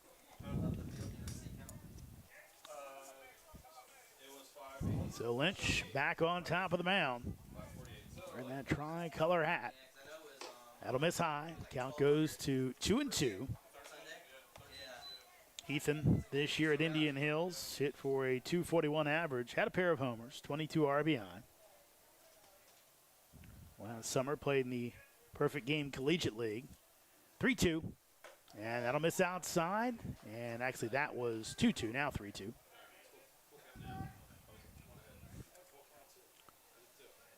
Great effort to work this thing full here after an 0-2 start. Here's the pitch as Acevedo goes chasing after one, and they're going to say caught cleanly, so no throw needed down to first base. And that's a pair of strikeouts to start the bottom of the 9th inning. Can't ask for much more out of your 9th inning pitcher than they've gotten out of Andrew Lynch. 2 swinging strikeouts, and nobody on base with 2 gone. Here's Jake Barber. Barber came on as the pinch runner for Rafael Furcal. And he will take strike 1. Good assortment of breaking pitches so far. Have the Cannons batters off balance. And right now Lynch is trying his best to work them away. As that'll miss outside to keep the short porch in right out of play. Gonna have to really go out and get that one if you want to get to that short porch. Here's the 1-1. That'll be hit out to center field, but going back, and an easy play for Kelly for the 3rd out of the inning. We're headed to extras here in Purcellville. It's Newmarket 4, Cannons 4. The Purcellville Cannons would like to thank their sponsors for the 2025 season. IBEW Local Number 26, International Brotherhood of Electrical Workers, the Purcellville Pub, Catoctin Creek Distilling Company. Cannons Baseball is also brought to you by Ridge Performance and Training, Lava Technology Services, Valley Drilling, Valley Energy, Savage Pest Control, Affinity & Company Luxury Hair Lounge, Carrington Homes, Continental Cars, Watermark Woods, DCF Contracting, United Plumbing and Piping LLC, Case Co, Flowers Risk Group, Loughton Construction, Fairfax Coin and Collectibles Exchange, West Trail Wellness and Massage, Norbo Dental, Loudon Lumber, Loudon Valley Floors, Hartley Home Exteriors, Altus Consulting, Shenandoah Sluggers Baseball Club, Keeping It Real Real Estate Team, Shanti Aesthetics, Morningside House, South Fork Dentistry. Thank you to all of the Cannons 2025 sponsors. Welcome back to Fireman's Field with your 10th inning of play-by-play. Here is Lincoln Burkholder. We welcome you back. It's free baseball, extra baseball here at Fireman's Field. We got the 10th inning just getting underway here in a little bit. On the mound, it's a new pitcher for the Cannons, number 41, Nick Gravel.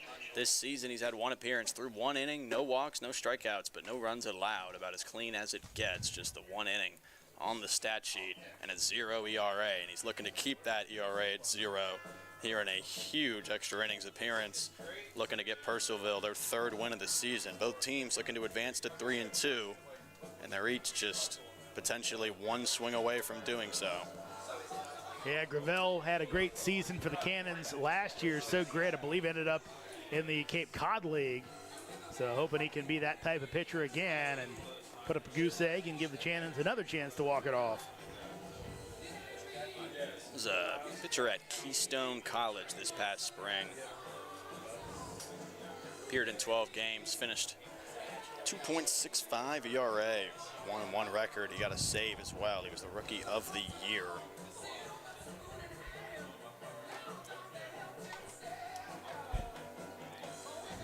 Looking to have that same kind of impact here for the Cannons in his second appearance of the year. Pitches from the right side. He will get to lead off the inning. Number 9, Ike Schmidley. He's been the best hitter for this Newmarket team, or one of them, for the duration of the season so far, and he's looking to keep that going here in the 10th. So he'll lead off, followed by Matt Murphy and Jack Johnson. Runner on second in the extra innings. It's Mike Dobkowski out there. First pitch, swung on and missed, strike one. And that's something they brought in after the majors did it in the first year back in the Valley in 2021. Before that, it was just straight and played as it is. How many times, like, how often did they do it? Like, I've always liked that rule.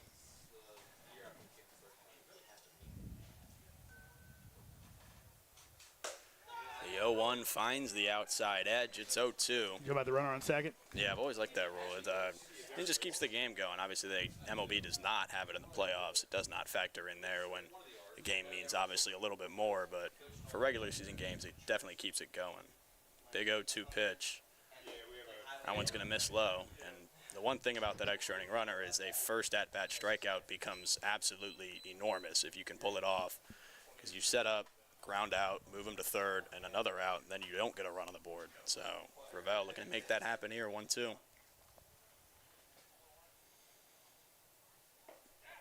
And that one swung on. It's in the dirt and bounces away. It's a drop third strike, and he advances on no throw. Just a weird hop. It looked like it might have hit like a cleat or something. I wonder if that didn't hit the lip of the plate. The way that thing came off, you have to wonder if it didn't kind of hit and then kind of take that doink right off the kind of raised, elevated edge of that plate, especially when guys start kicking dirt around. So what a bad break for the Cannons. I mean, that was about as bad of a break as you could get. It hit wherever it hit. It went 90 degrees to the right, and I mean, there was no play from the second that thing bounced. It's just unfortunate, but it's runners on the corners and nobody out for Matt Murphy, the first baseman.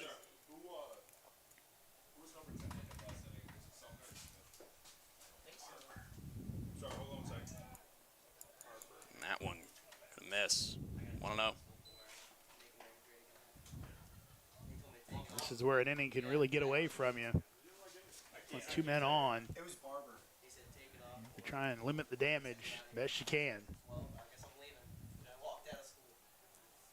1-0 pitch. Runner takes off for second, and it's fouled off, so he'll have to head back. But trying to get rid of that double play was Newmarket. 10 is Barber. Yes. Oh, all right. He batted in the 4 slot. She's just She's been shit for. And he would have been safe had there been no swing. He had a fantastic jump on that pitch. I know she's good. Yeah. You could call her Mrs. Ross. She gets so good. The 1-1 pitch on the way. He's going again. And quick fastball in there for strike two, or for ball two. Strike two. But runner had to hold up Gargett. We talked about his arm earlier, but he would have had him by about 8 steps had he kept going. You went to Valley? It's a big 1-2 pitch from Gravel. So bad. Like, oh my God. Runner goes again, swung on and missed. Throw down to second, not in time. He is safe. Wow. This might be a double play. Oh, they're calling him out. You're right. Yeah. So they're going to call the batter interference on the steal. So that's a double play. Wow. An enormous double play at that. 2 gone. The runner stayed at third. He did not go on the throw. So now just 1 runner on. Granted, 90 feet from the plate, but 2 outs on the strikeout swinging and the batter's interference. Yeah. He was. He just thinks he's everything. I sprayed cologne. That one going to miss outside, ball 1. Like,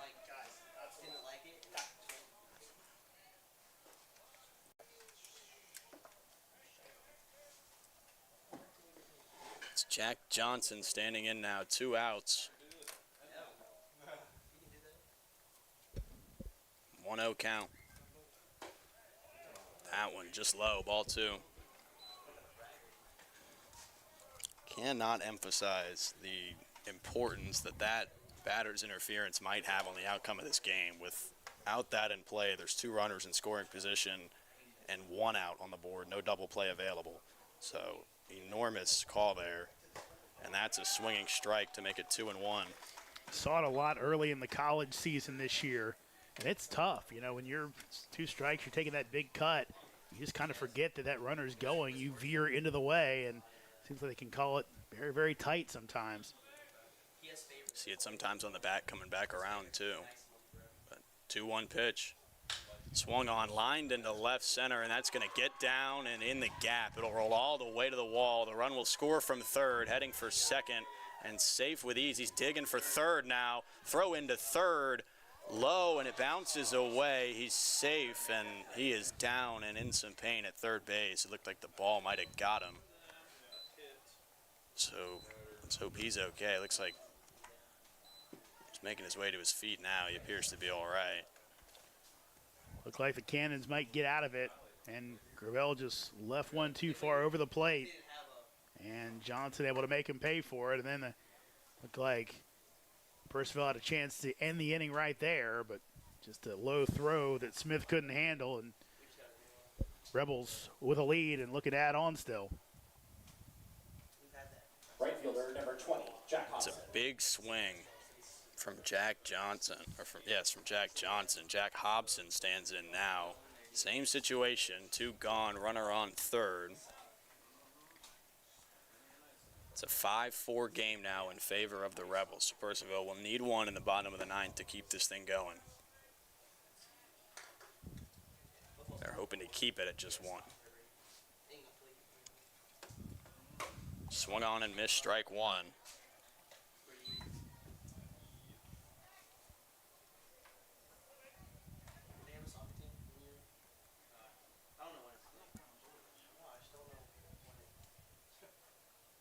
A 1 pitch on the way. And we're going to miss low and away. Ball 1, count even.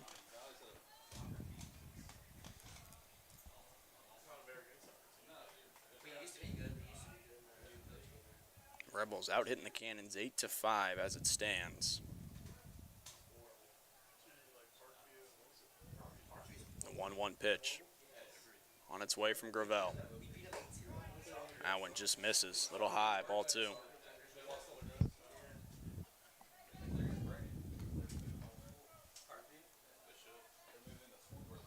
It's Ramirez, Sakuma, and Smith due up for the Cannons in the bottom half of this inning. They're looking to get there right now. 2-1 pitch. That one misses high, 3-1. Yeah, right now, if you're Gravel, just got to kind of lock in and see if you can get out of this inning. We see it so many times. One team gets a run in the top of the frame. The bottom team kind of knows what they need. They play for that 1 run, they get it. But 2 becomes a much bigger hill to overcome. That one's going to miss as well. It's ball 4. 5-pitch walk from Gravel, and Jack Johnson will make his way to first base, or Jack Hobson, will make his way to first base. And John Dobkowski will step in with runners on the corners and 2 away. Dobkowski 0 for 4 to this point. But all that matters to him right now is this at-bat. Can he race that 0 for 4 in one swing?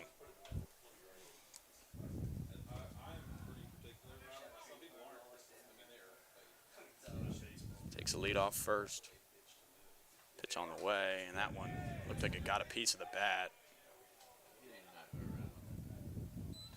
But it did not. Ball 1. Yeah, then appeal down to first base, and Webb Turner said no swing. So a 1-0 count. That one low and away, coming to the plate. throw will not be made. There's no throw to home, and it's another run for Newmarket on the wild pitch. Makes it, as you mentioned earlier, the much more dreaded two-run game.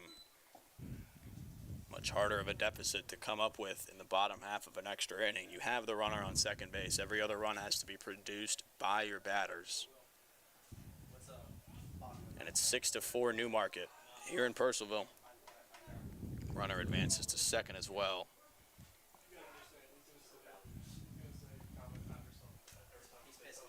2-0 count to Dobkowski. That one misses high off the glove of Gargett. Recovers, picks it up. Runner will stay put at second.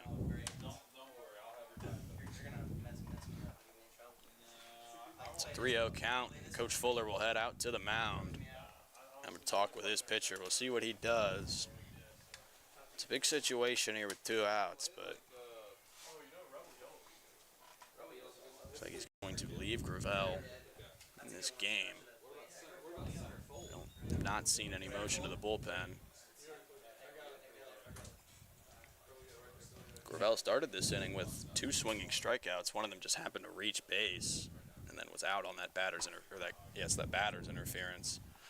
So outside of that triple, really a great inning from Gravel though thus far, and then obviously the wild pitch did a little more damage, but yeah, it's you kind of have to wonder. Things have gone so kind of haywire in some respects with that one crazy pass ball / wild pitch. It looked like it hit the plate and then bounced up. You got the play at second base. Just see getting him back, focused back in to throwing strikes. Gravel normally around the plate. He's been a little more wild than we normally see him. 3-0 pitch. This one's got to be in there. It is not. Ball 4. It's a 4-pitch walk, and that will make it runners on first and second. Still 2 out. Bring the 9-hitter to the plate in Brennan Peterson, the shortstop. Back-to-back walks here in the top of the 10th, excuse me. And now Coach Fuller will come out, and it looks like this will be a call to the bullpen. So we will get back to you in just a little bit with the new arm. Purcellville trying to get this thing out of here. The Purcellville Cannons would like to thank their sponsors for the 2025 season. IBEW Local Number 26, International Brotherhood of Electrical Workers, the Purcellville Pub, Catoctin Creek Distilling Company. Cannons Baseball is also brought to you by Ridge Performance and Training, Lava Technology Services, Valley Drilling, Valley Energy, Savage Pest Control, Affinity & Company Luxury Hair Lounge, Carrington Homes, Continental Cards, Watermark Woods, DCF Contracting, United Plumbing and Piping LLC, Case Co, Flowers Risk Group, Woofy's Mobile Pet Grooming, Lydia Sells Loudon, Hoof and Paw Veterinary Services, Hunt Country Wildlife Control, Burke and Herbert Bank, Farm Credit, Nichols Hardware, Wegmeyer Farms, Camber Petty KHS Homes Group, Epling Landscaping and Lawn Service, Artisan Plumbing, The Social Collectives, Purcellville Copy, Western Loudon Chiropractic, Bank of America, Burr Strait. Thank you to all of the Cannons 2025 sponsors. Welcome you back into Purcellville here. Fireman's Field. Newmarket now finds themselves leading 6-4 after 2 runs in the top half of this extra inning. And back on, and onto the mound now for Purcellville is number 40, the right-hander Merrick Beamish. Beamish on the season has 1 appearance. He did not complete any third of an inning. He allowed 1 hit, 2 earned runs, and that was all she wrote. So that is all to his name thus far this season. He's looking to get his team up and back into the dugout so they can have a chance to maybe tie this thing in the bottom half, but that has grown ever more difficult with the extra run on the board. Yeah, Beamish also pitched in that opener against Front Royal and did not have his control in his first Valley outing. Hopefully he'll be a little more on point here to get the Cannons back in the dugout, only down by 2. Beamish stands as the 6th pitcher of the night for the Cannons, hoping to be the last one of this inning. He only needs 1 out. Runners on first and second. 2 gone for the 9-hitter Brennan Peterson. 1 for 4 tonight.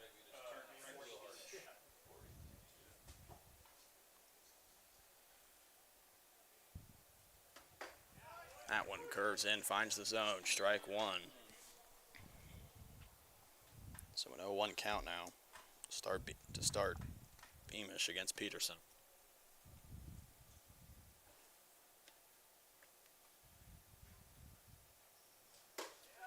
That one breaks in as well, 0-2. 2 great pitches to start this outing from Beamish. He's 1 pitch away from putting his team in a position to only need 2. Runner stands on second, so anything into the outfield would make that 3. And that one is going to get to the backstop off the glove of Gargett. And now runners on second and third. So now anything into the outfield would likely make this a 4-run game. Yeah, Gargett struggling behind the plate. He looked pretty good his previous outing back there. Again, a bit of a two-way player, also a pitcher, but he's had some tough ones to handle, but a lot of those kind of try and find a way. That one left side, Smith charging on it, throw on to first, and it is, he did not lay the tag on him. I'm not sure if he, and the other run will come around to score. Both of them will score. It looks like they... Well, now, yeah, the guy said safe at first. I looked down to the plate. He must have called him out while I was looking at the plate. Here's the thing. We're going to go to break. We're going to sort all this out, as right now it's 6-4 Rebels. The Purcellville Cannons would like to thank their sponsors for the 2025 season. IBEW Local Number 26, International Brotherhood of Electrical Workers, the Purcellville Pub, Catoctin Creek Distilling Company. Cannons Baseball is also brought to you by Ridge Performance and Training, Lava Technology Services, Valley Drilling, Valley Energy, Savage Pest Control, Affini & Company Luxury Hair Lounge, Carrington Homes, Continental Cards, Watermark Woods, DCF Contracting, United Plumbing and Piping LLC, Case Co, Flowers Risk Group, Wolfie's Mobile Pet Grooming, Lydia Sells Loudon, Hoof and Paw Veterinary Services, Hunt Country Wildlife Control, Burke and Herbert Bank, Farm Credit, Nichols Hardware, Wegmeyer Farms, Camber Petty KHS Homes Group, Epling Landscaping and Lawn Service, Artisan Plumbing, The Social Collectives, Purcellville Copy, Western Loudon Chiropractic, Bank of America, Burr Strength. Thank you to all of the Cannons 2025 sponsors. Welcome you back into Purcellville, and a quick explanation on the final out to end the top half of this inning. It was a throw down to first from Rex Smith at third. Hudson caught it. He came off the bag. The runner, which was Brennan Peterson, the 9-hole hitter for Newmarket, missed the bag. Hudson turned around, tagged him or the bag, one of the two, and recorded the out. Regardless, neither of those 2 runs that I said scored, and it stays 6-4 Newmarket as Trey Gouch takes the mound to try and lock this thing down and get the save. On second base for Purcellville will be Jake Barber, excuse me.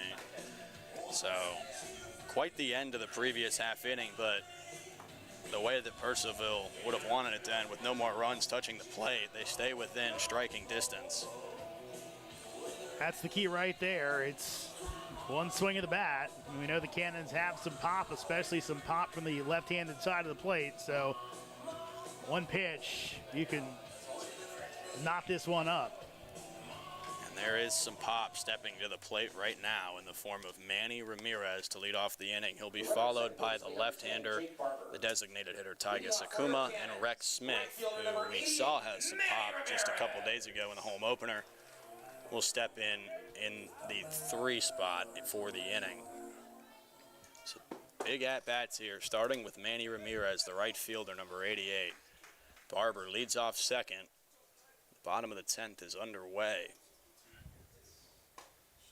Gouch misses with his first pitch, ball 1.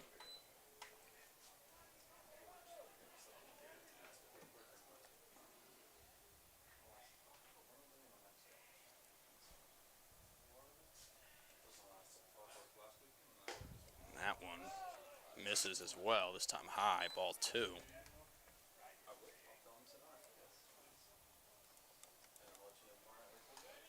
So a 2-0 count to lead off Manny Ramirez. Yeah, sure.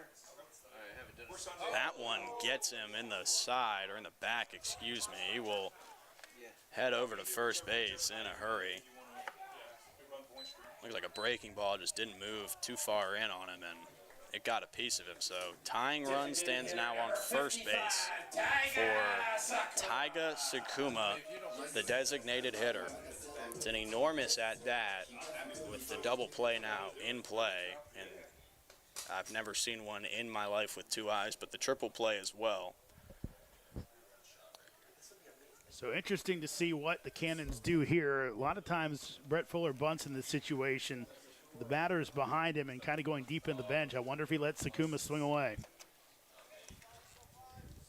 Interesting as well now that it's a 2-run game.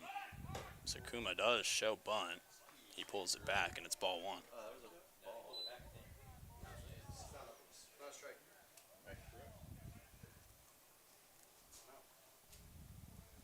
1-0 count. Sakuma shows bunt again, pulls away, it's another ball. Gouch trying to find the zone here.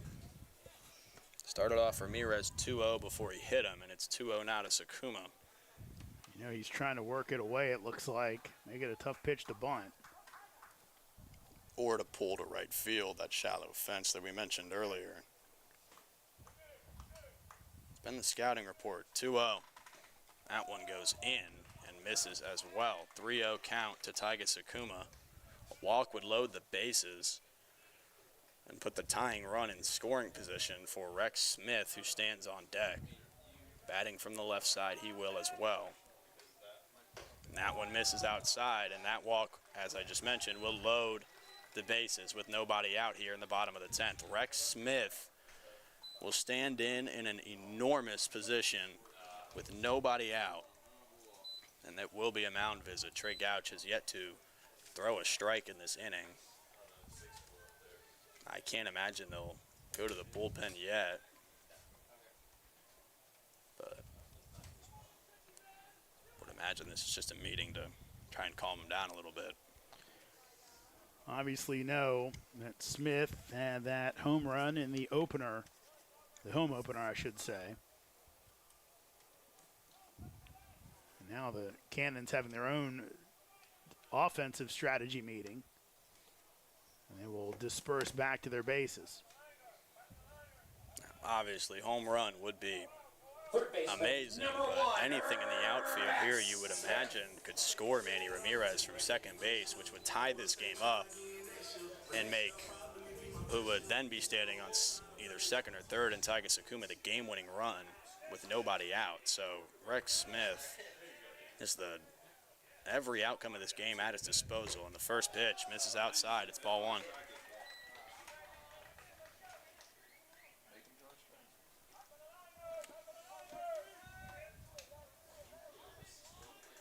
So hit by pitch and a walk. Now Rex Smith, 1-0. That one low, ball 2.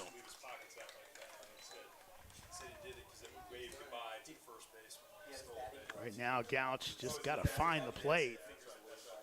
He's thrown, I believe, 10 straight balls, right? Correct. One of which hit Ramirez. And that one misses as well, ball 3. A walk here would make it a 1-run game for the power hitting Justin Hudson on deck, who replaced Quentin Pirelli to start the 9th inning.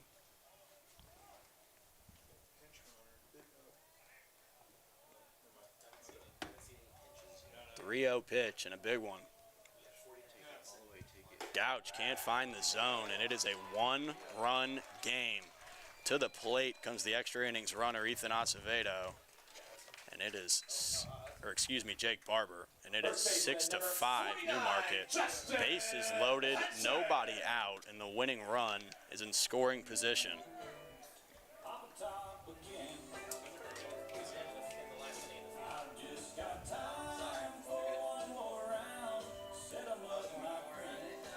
Now we've reached a situation where you absolutely cannot walk another batter. This game would be tied in that event. Takuma has some speed on second.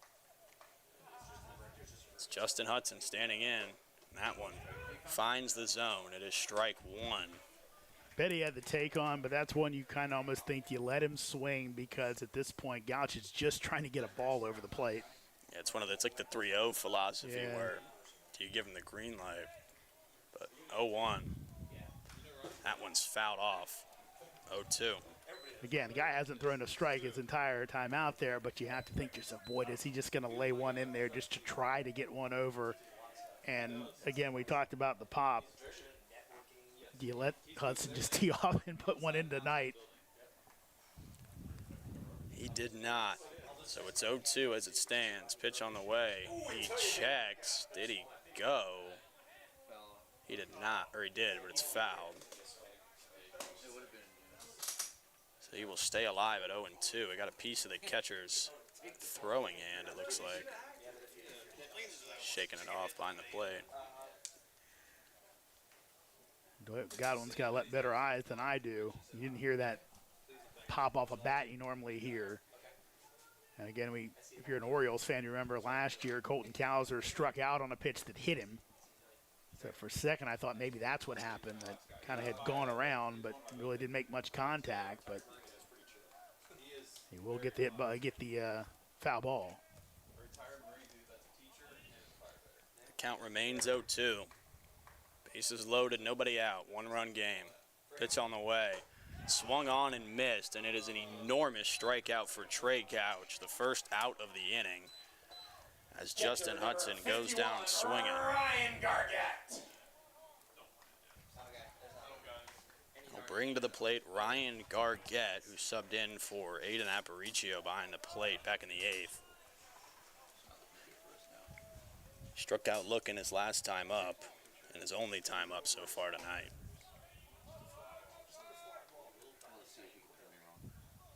Swung on and missed, strike one. Situation where fly ball that's deep enough likely ties this game.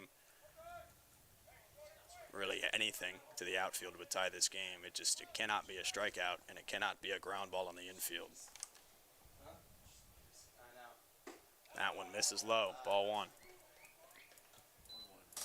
And right now, Rebels at double play depth. Again, this infield, could be a dicey proposition if it's not hit hard. 1-1 pitch on the way from Gouch. Swung on and missed, and it is 1-2. Gouch one strike away from getting a second out of the inning. Ski Kono stands on deck.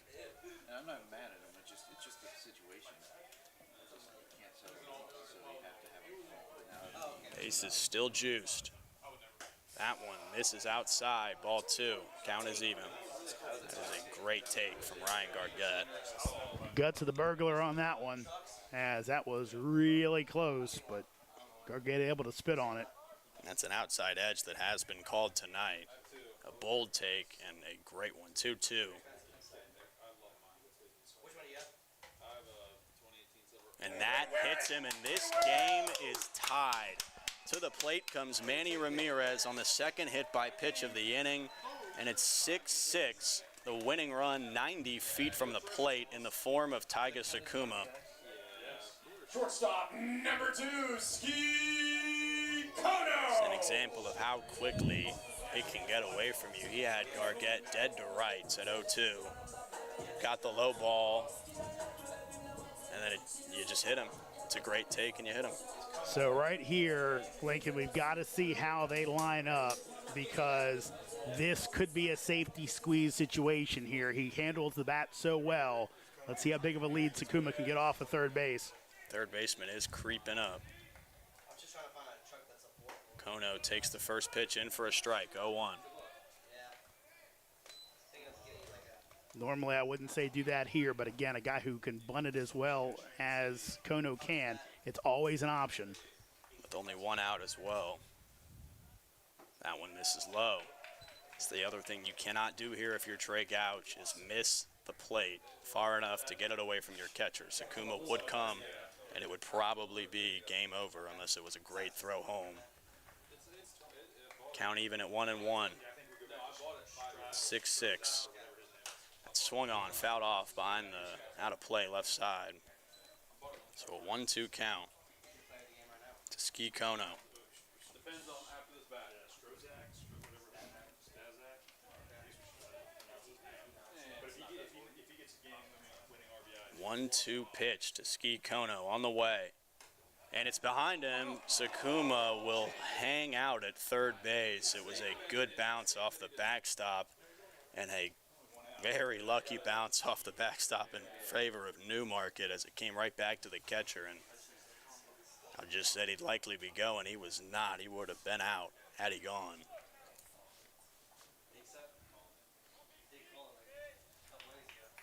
So a 2-2 count now to Ski Kono. One gone, bases loaded. 6-6, bottom of the 10th.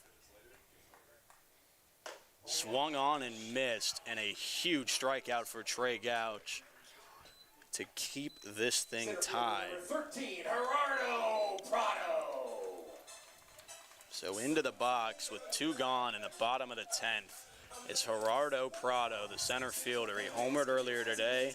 That is his only hit of the night. He walked in the 7th, struck out and grounded out in his other 3 at-bats.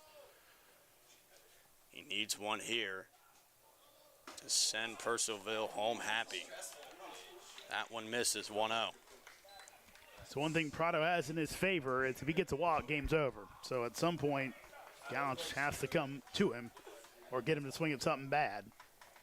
Is correct. 1-0 pitch on the way. Swung on, shortstop, throws to second, and he makes the play. We will head to the 11th inning. We are tied at 6. We got some more extra baseball. Don't leave. Don't go anywhere. Stick around. We'll see you in just a little bit.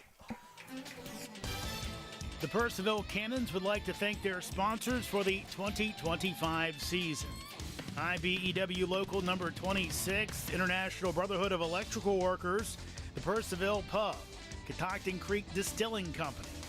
Cannons Baseball is also brought to you by Ridge Performance and Training, Lava Technology Services, Valley Drilling, Valley Energy, Savage Pest Control, Affinity & Company Luxury Hair Lounge, Carrington Homes, Continental Cars, Watermark Woods, DCF Contracting, United Plumbing and Piping LLC, Case Co, Flowers Risk Group, Loughton Construction, Fairfax Coin and Collectibles Exchange, West Trail Wellness and Massage, Norbo Dental, Loudon Lumber, Loudon Valley Floors, Hartley Home Exteriors, Altus Consulting, Shenandoah Sluggers Baseball Club, Keeping It Real Real Estate Team, Shanti Aesthetics, Morningside House, South Fork Dentistry. Thank you to all of the Cannons 2025 sponsors. Welcome you back into Purcellville once more. It's the top of the 11th inning, and I'll toss it over to my partner, Jeremy Huber, taking over on play-by-play. Thanks so much, Lincoln. And you know what? I made 2 mistakes. One, I scoffed at the fact we could get towards curfew. The second thing I did, which was dumb, I put everybody's numbers in the 13th, 14th, and 15th inning. So I got 2 more innings, and after that, I'm kind of in trouble. I do have a little bit of a column over here for maybe a 13th inning, so hopefully someone can get the win before then. Indeed. It's another runner at second base. We are in the 11th, and that will be Brennan Peterson, the shortstop. So there's some speed at second this time around for Newmarket. Merrick Beamish is still on as he is able to get the Cannons out of the jam to end the 10th. Came on in relief of Gravel. He'll see the top of the order this time as Kelly bunts it. It's up in the air, and Beamish is going to make the catch. What a play by Merrick Beamish coming off the mound. The dive and catch on the popped-up bunt by Kelly. What a layout from Beamish. I remember a long time ago somebody told me pitchers aren't that athletic. How about that? That was incredible. Diving straight forward and just snagged it out of the air, going right at it. He didn't get under it or anything. Just took it out of the air. And it likely, I think, might have dropped in fair territory had he not caught it. So a big first out. He did it all himself. Backspin might have taken it foul, but at this point, any out you can get. You said it, that first out is always huge. You're able to get it there. But here's Waldmeyer. He's got one hit tonight as Beamish will miss for a ball. We talked about it before. This used to be used as a football field. Any football player would be proud of that catch. Full extension. Able to bring it in for out number one. 6-6 score. Beamish delivers the 1-0, and that'll be fouled off, and it's going to catch Gargett, and that's not good, though. It looks like he's able to shake it off. And Cannon's really only going with two catchers right now, and Gargett and Aparicio. Expecting a few more coming down the pike, but right now it's those two. Aparicio has already, he obviously started this game, so he's not available to come in the event that Gargett happened to be injured on that play. Thankfully, he's okay, shaking it off and getting back behind the plate. So Watermeyer back in. Pair of strikeouts on the night.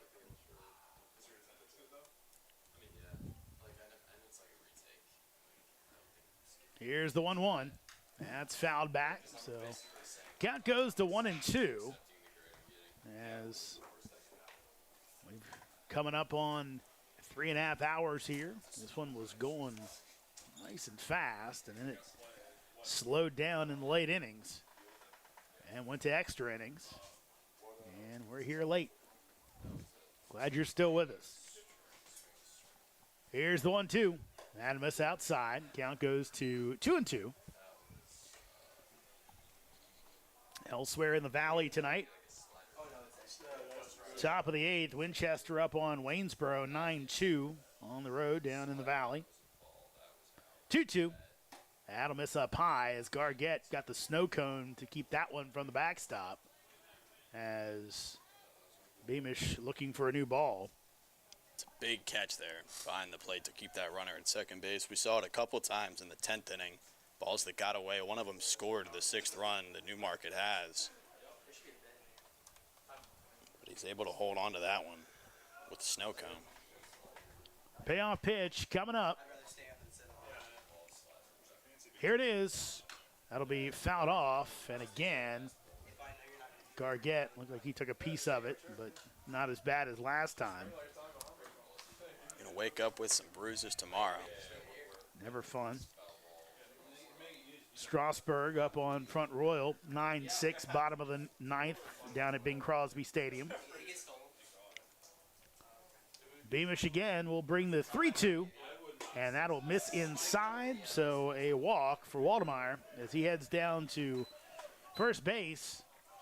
And Newmarket with 2 men on with only 1 out here in the top of the 11th inning. So if you're looking for a positive side to that walk, it opens up the double play with a middle infield that has been led by Ski Kono at shortstop, who is just about as error-proof as they come. He got one earlier on a really tough play, but be a big one. Dubkowski will take high for a ball.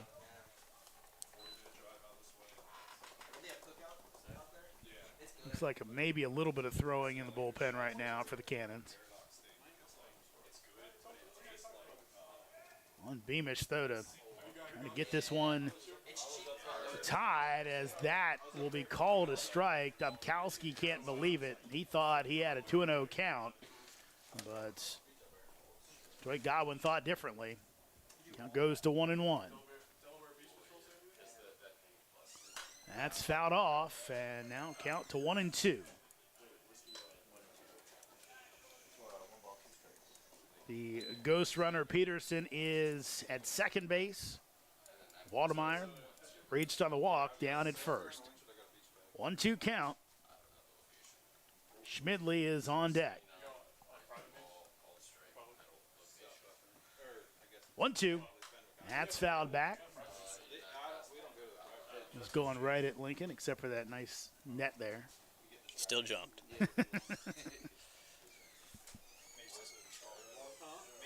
It's like those YouTube videos where they cut to the baseball coming right at the camera. Beamish delivers.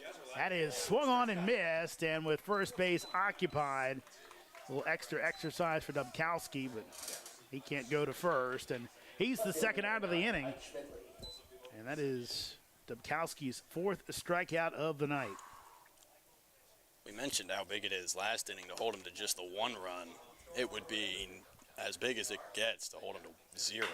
But Schmidley bidding to not let that happen, but a foul ball, just foul, down that left field line. All right, I'll stop talking now, guys. Well, first pitch swinging, you know, Schmidley trusts himself. He's got the best batting average on the team. He's certainly a dangerous bat. He is who you would want at the plate here.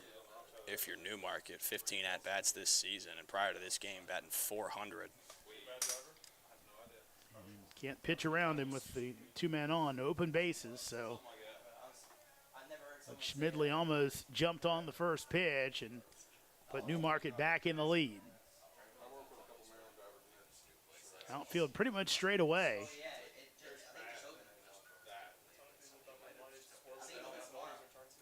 Here's the 0-1. That's hit the other way. That could be trouble, but that is going to land foul. So Schmidley with the military style, left, right, left, right. It's on both foul lines. So 0-2, but he's gotten pretty decent wood. Got great wood on the first one, decent wood on the second one, trying to poke one down the line. Remember, only just over 300 down the right field line. 0-2. That'll miss outside, and the snag by Gargett. And one thing that means, we talk about the offensive part of this. The defensive part is that right fielder can play in, so they have a pretty good chance to cut down a guy at the plate if someone goes the other way. 1-2. Breaking ball is going to miss as Cannon's dugout and half the infield thought that was strike 3, but like Godwin, the one that it means something, and he said no, it missed. Beamish did as well.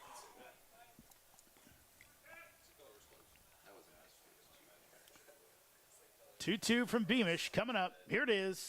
That's going to be popped up on the infield. Kono's calling for it, and Ski will make the catch for the third out of the inning. So Beamish works a scoreless 11th. We head to the bottom of the frame as the Cannons again will try to walk it off. We're tied at 6, Newmarket and Purcellville. The Purcellville Cannons would like to thank their sponsors for the 2025 season.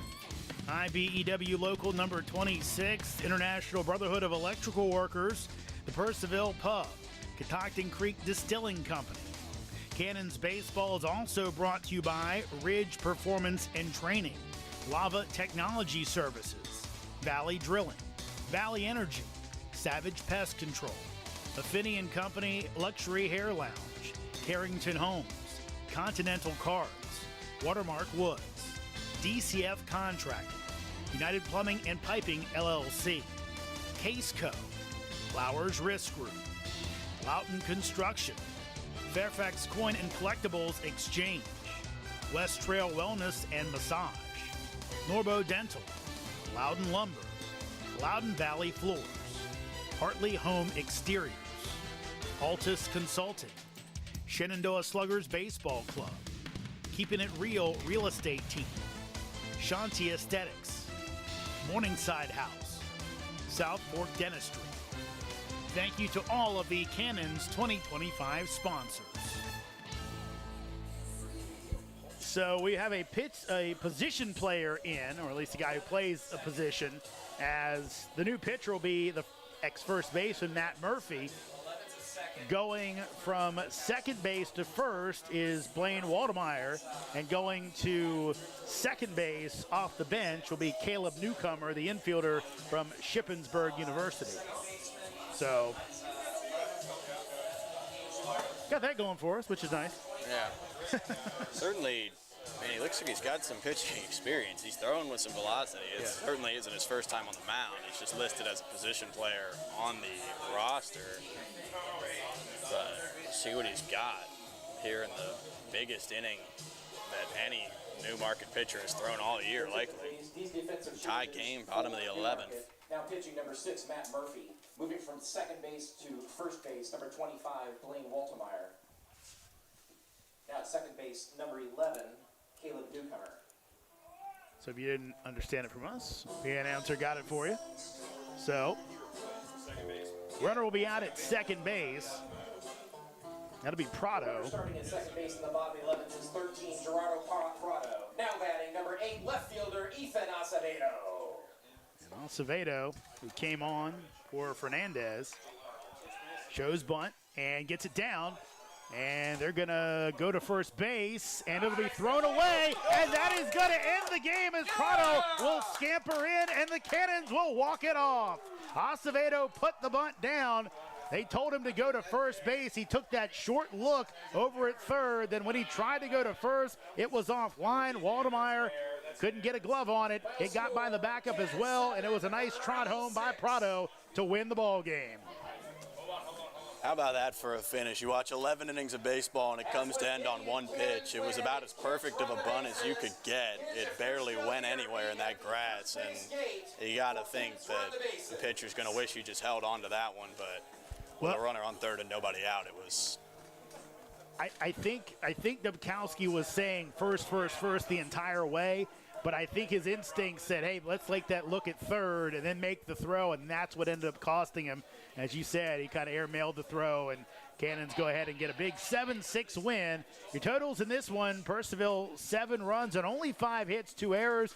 The Rebels defense cost them 6 runs, 8 hits, and 4 errors. Winning pitcher, that will be Merrick Beamish coming on with an inning plus of scoreless relief as Murphy takes the hard luck loss. Only saw one batter, but the throwing error leads to the run, and he takes the loss. So that'll wrap it up for everyone here that's brought you this broadcast. For Tristan Kunick and for my partner, Lincoln Burkholder, I'm Jeremy Huber saying so long from Purcellville Fireman's Field. Cannons with their second straight win. They go over 500 on the season with a 7-6 win over Newmarket. We will see you tomorrow as Woodstock is in town. 7 o'clock start. Our broadcast will start at 6:55.